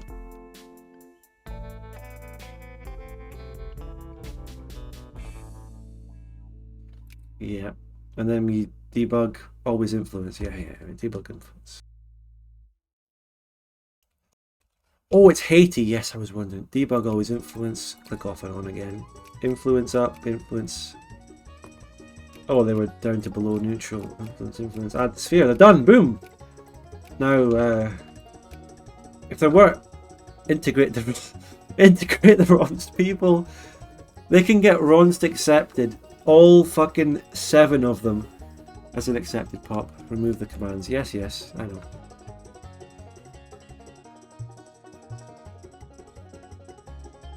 But now I need to know if there's a decision or something for it, because I'm not seeing it yet. Claim they can go all the way and claim fucking Alaska.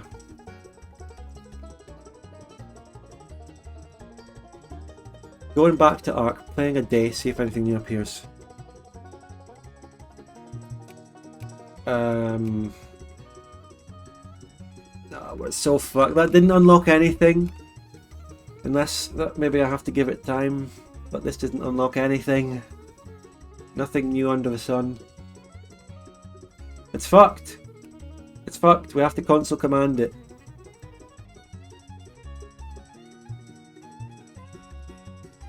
Puppet them. Yeah, but how? But tell you what. Well, how do we know Puppet's actually going to do it if Sphering doesn't? We need to actually have a guarantee. Well, I should just fucking make them annex them. Here's what we'll do, right. We're going to do it the very manual way. Okay, watch this. Vin. Right, I'm going to hit that. You might be thinking, Spud, why are you hitting an unfinished command? I'm pressing enter on that. You didn't actually change the tag, you need to add the number. Well, you see, I can press the up arrow. And it just goes straight to change owner Vin. And I can now up arrow that every time. Or I can press the other arrow key and change to my end screen by accident. I could always do that. But then it just goes to the next command anyway, so it might have been redundant. Anyway, need to get this shit working. Debug the event decision itself, because that is massively complicated. I don't even know what the event decision is. And this is an event chain that goes back to decades ago in game. We're just going to do this, okay?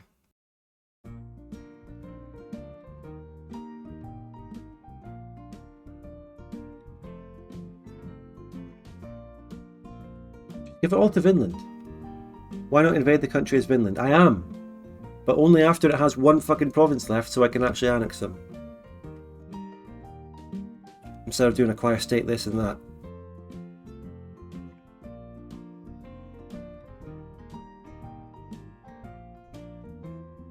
Fuck, I accidentally did the wrong province. What did I just give Vinland? Zwayo Shan. Oh fuck, what's this? They're gonna get a core on that anyway. They have no, they don't have a core on it. Okay, I'll have to give that back to Ching-Chu, which is DNG, I think. Yes, phew. Crisis averted. Don't worry, Halo. I'm way ahead of you. I've got some knowledge myself. Okay? Just because you've been able to give me a lot of knowledge doesn't mean you can... Like, I'll be fucking waking up tomorrow morning and there's a message from Halo Waypoint going, eat breakfast. Look, I know what I'm doing. I just need your technical knowledge for certain things that I don't quite have the knowledge on, okay? We've got this. Right, so, next one.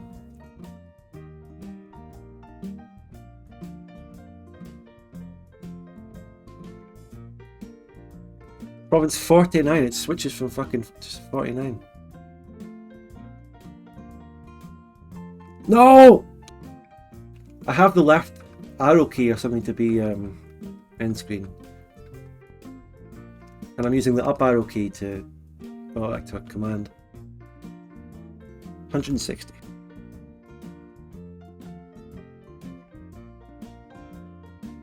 Let's leave them with like a couple of provinces up in this region. The capital will move on its own, so then, yeah. No, let's just leave them with the capital and then annex that. It's just easier. Is there a debug to do an instant justification? Is there?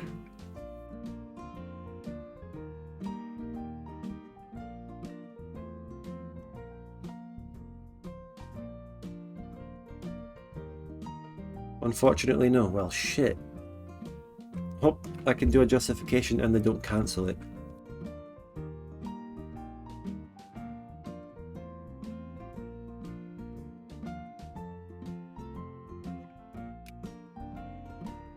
Right, now they're down to one province. I need to always diplo them out of the sphere.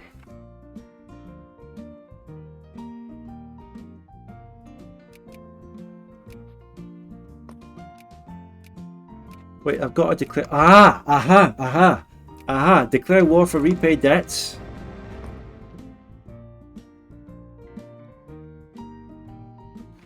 Can always add war goal. Conquest. And peace them. Make them repay debts and get conquested while I'm at it. And debug yes men. Ah, we did it! Aha, we found the way. Thanks to the Skraelingers going bankrupt allowed me to have an instant casus belli to do that. Now we tag to Arcadia. Actually, you know, this Kiskorena thing is a good thing. I might sphere it, or I could annex it.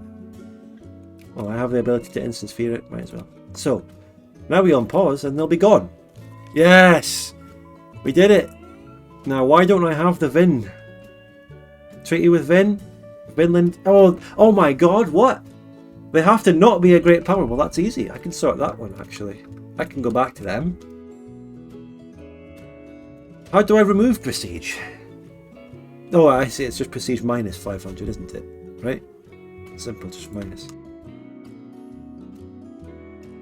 It's not like the command is remove prestige 500. Right. Okay. Oh, I'm doing the World's Fair now, am I? Right. They're going to be number 25. Good. Get the next tech you're going to get. We're going to move towards investment banks for a decision. Let's reload the game at this point. Now, all we have to do is wait for them to not be a GP, so that will take a bit of time. But at this point I'm about to call it, but let's just go forward a little bit longer. A little bit longer to scrape up more donations and subs, am I right, guys?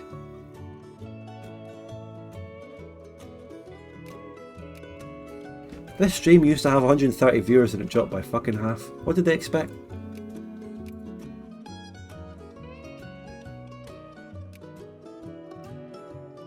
Alright, here we go.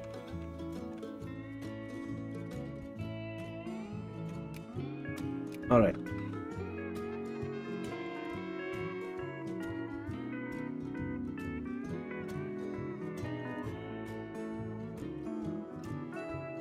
Something like that.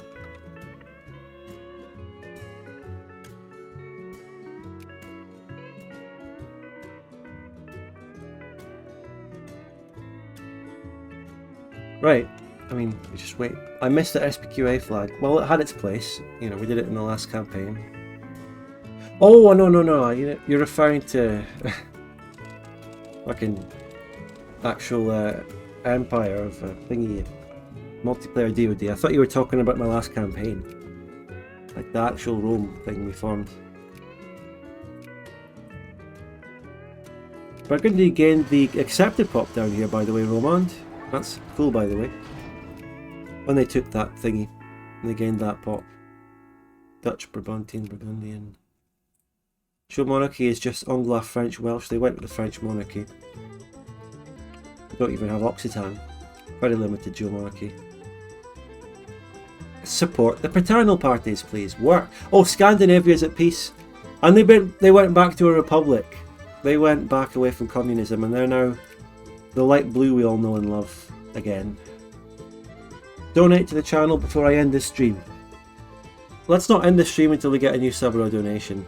Now, I'm very hesitant to say that because that has literally never worked. But let's just try it. I haven't done it for a while. I'm not ending the stream until I... Alright, I'm going to call it soon. I want to end in like 10-20 minutes. This shit never works. So, do I let Ronst live? How many pops does it have? Jesus, none. Vinland got its cores as a great power. Vinland is the threat of this campaign. What, 65 brigades? Well, I've got double that. They're not much of a threat. And now we can make that state. Do not extend slavery. The Apache lands are now a state. Let's move that thingy over to make this eternal stronghold.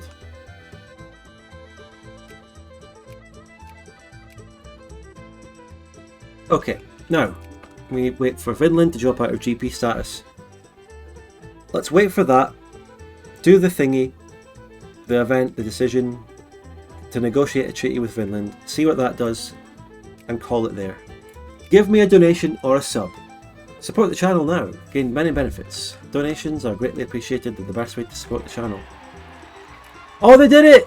We won! The paternalists are in! Oh my god. Problem is, at this stage in this session, I can't be bothered min-maxing an industry. We're going to leave that to the next session, okay? Cliffhanger. We're going to just, as soon as we start next session, we're going to go in and start min-maxing an industry. Building definitely some canned food. You know? Okay? Easy. It only took 20 elections, but we finally got the paternalists in. Are you settling the West? Indeed. Look at the cultures. Arcadians are moving, even some of them are becoming more Septimum strongholds because they're an accepted pop now. English people moved here for my immigration. Is my immigration back? Oh my god, no. Who's getting all the immigrants? Fucking Lotharingia, which is colonised all the way down there. Interesting. I don't need to encourage this anymore. Let's go back to soldiers. We're going to get a big army. These encouragements. Some men just want to be out of sync. What are you thinking of playing after Plantagenia? Ah, very good question, Luminite with the £10, thanks so much. I'm thinking of playing Poland or a Russian country. Yeah, either one of those two, in that region, Eastern Europe. Particularly Poland. I think Poland has just really good lore from what I've seen. I really appreciate the tenor. And yeah. 5% more socialist. That answers your question. And after that, could be anything after that. May I suggest Arianam for a future campaign? Yes, you might. What do you think the best country to form it is? By best, I don't mean strongest. I actually mean the one with the best event chains, really. Best lore. Which one in that region has the best lore for Arianam?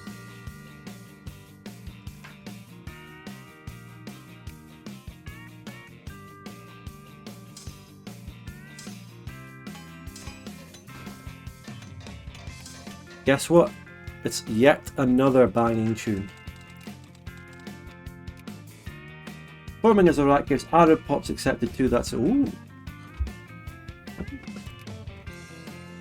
And Kurdish? I think they get Kurdish anyway, don't they? You know, Iraq starts civilized as well. Iraq playthrough here might be very intriguing. Also, by the way, the Latin Empire is using its conquest, fucking Levant conquest Casus Belli to get the thingy. They've taken land from that large Nejd country, which doesn't have all of Arabia yet. Get your primes in and sub to the channel. We're calling it when Vinland drops out of GP. It'll take a few more months to do that.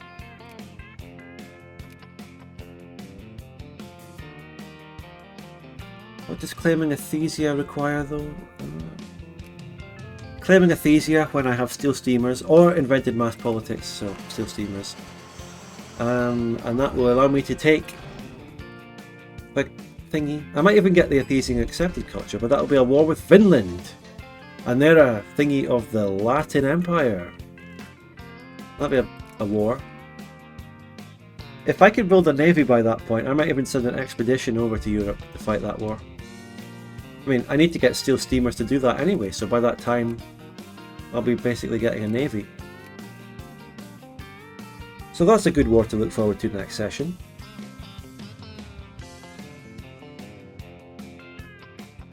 Genius.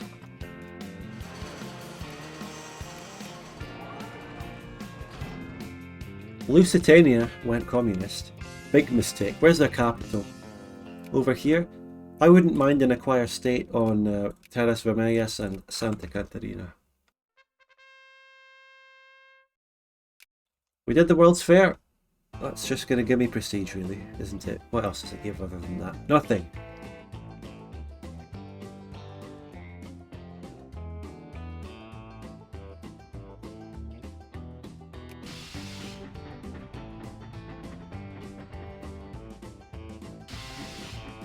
Borders would look nice if you could take 2 of Lusitania's provinces. Yeah, indeed. It would also look nice. I mean, the only way I can actually change it, unless I consul command, is just to take both these regions, and then I'll just have all that, and it's fine. And then I'll have my Pacific coastline for the first time. Outdone at the World's Fair. Well, there's only one answer to that. Being outdone at the World's Fair, I'm just going to have to krill myself. There's just no point living if you're getting outdone at the World's Fair. It's over. Even nicer if I take it all. Well, that's true, but that's way too much infamy for me. Aha, here we go. Here we go. The treaty with Vin. The treaty with Vin Diesel. Let's see what this does, everyone. Oh. Well. Oh, it did nothing. It will give me a new event, probably. Did it change any land around? Did it change any land? No? No, it didn't. Did it? No? Okay. We'll just wait. I'll just wait on that one. Cores, no.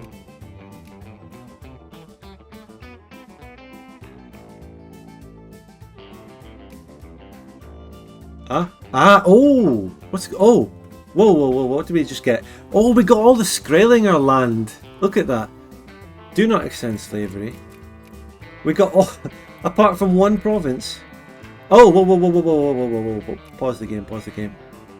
Vinland defies us. I wouldn't call that defying us. Oh, we can do a massive war on Finland. That's the cliffhanger, okay?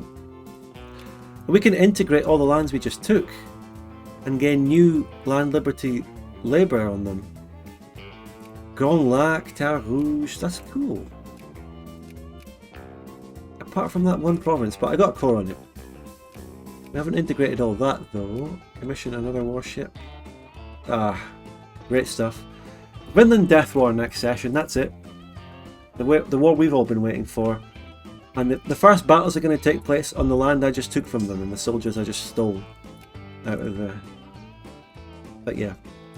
That's another war, and I'm going to pause it, and we're going to lose those men.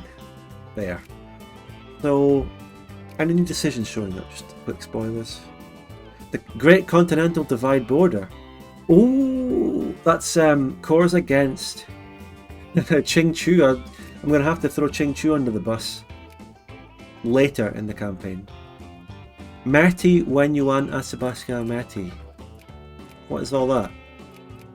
Is that just, that's way up north? That's Ronst! No! It's Ronst. It's you say after Qingchu, it's actually more Ronst land than Qingchu. It's actually, what it actually does is basically draw the whole border between me and Qingchu all the way up north. The border we have right now, which is actually a really nice border, good border, just continues up north. That's all that does, and I include Ronst. The peace deal of this war is a classic enforce a treaty. Good one. Right, that's it. End of this session. We will return later in the week. So let's see. The 1.5 open beta for Victoria 3 drops on Thursday. I'm going to stream that. Say maybe return to this either Friday or Saturday. Friday or Saturday for this. Victoria 3 World Cup. I'm not doing a World Conquest in Victoria 3. Only a 30. I know it's easy. Okay, look. But I'm going to play the open beta, have a piss take, have fun. If Pie Chucker's down, I might invite him and we just do like a 2-player co-op piss take of Vic 3. I think that would be really fun. Yeah, that's a Pogon Pie Chucker. And that would be a Twitch stream with Pie Chucker. We normally do just chatting. So, this stream probably continued Friday or Saturday. Tomorrow I'm taking a day off of streaming because I want to edit in the evening instead. Edit Bavaria Part 7. And then on Thursday it's Victoria 3. Yeah, Victoria 3. Those eyes. And then after that we'll pick up this again and fight the war against Vinland. Glad to see that we managed to work out that Skraeling shite. We fixed it. Now we have our allotted event war against Vinland. I don't exactly know why we ended up taking all the Skraeling land. If Vinland is just defying us anyway, then why did they surrender the Skraeling land to us, only to then defy us at the next point? It might as well have just fought me all the way. But it could be to do with how we ended up basically cheating the land to them anyway. It's not really theirs, but you know, fine. Thank you Wibbly Wobbly Halo, you were great with your research. Out of sync with the Doge. Bye everyone, thank you so much for the donation, the modding, the subs, and the general great interaction and viewership that you provide. Yep, on to Bavaria Part 7, eh? It's coming soon. Goodbye everyone, thanks so much for watching. Have a nice week. Bye.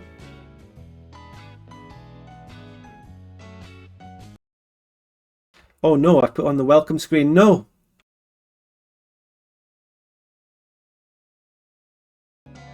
I've had a complete brain fart and I've forgotten which button actually changes to my end screen. Is it page down? Bye everyone, bye.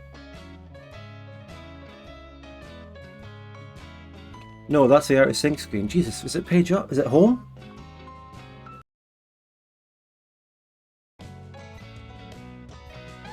Okay, it's that one. Okay, Jesus, mate. I've forgotten which buttons I use. Okay, are we still here? Bye, everyone. Bye.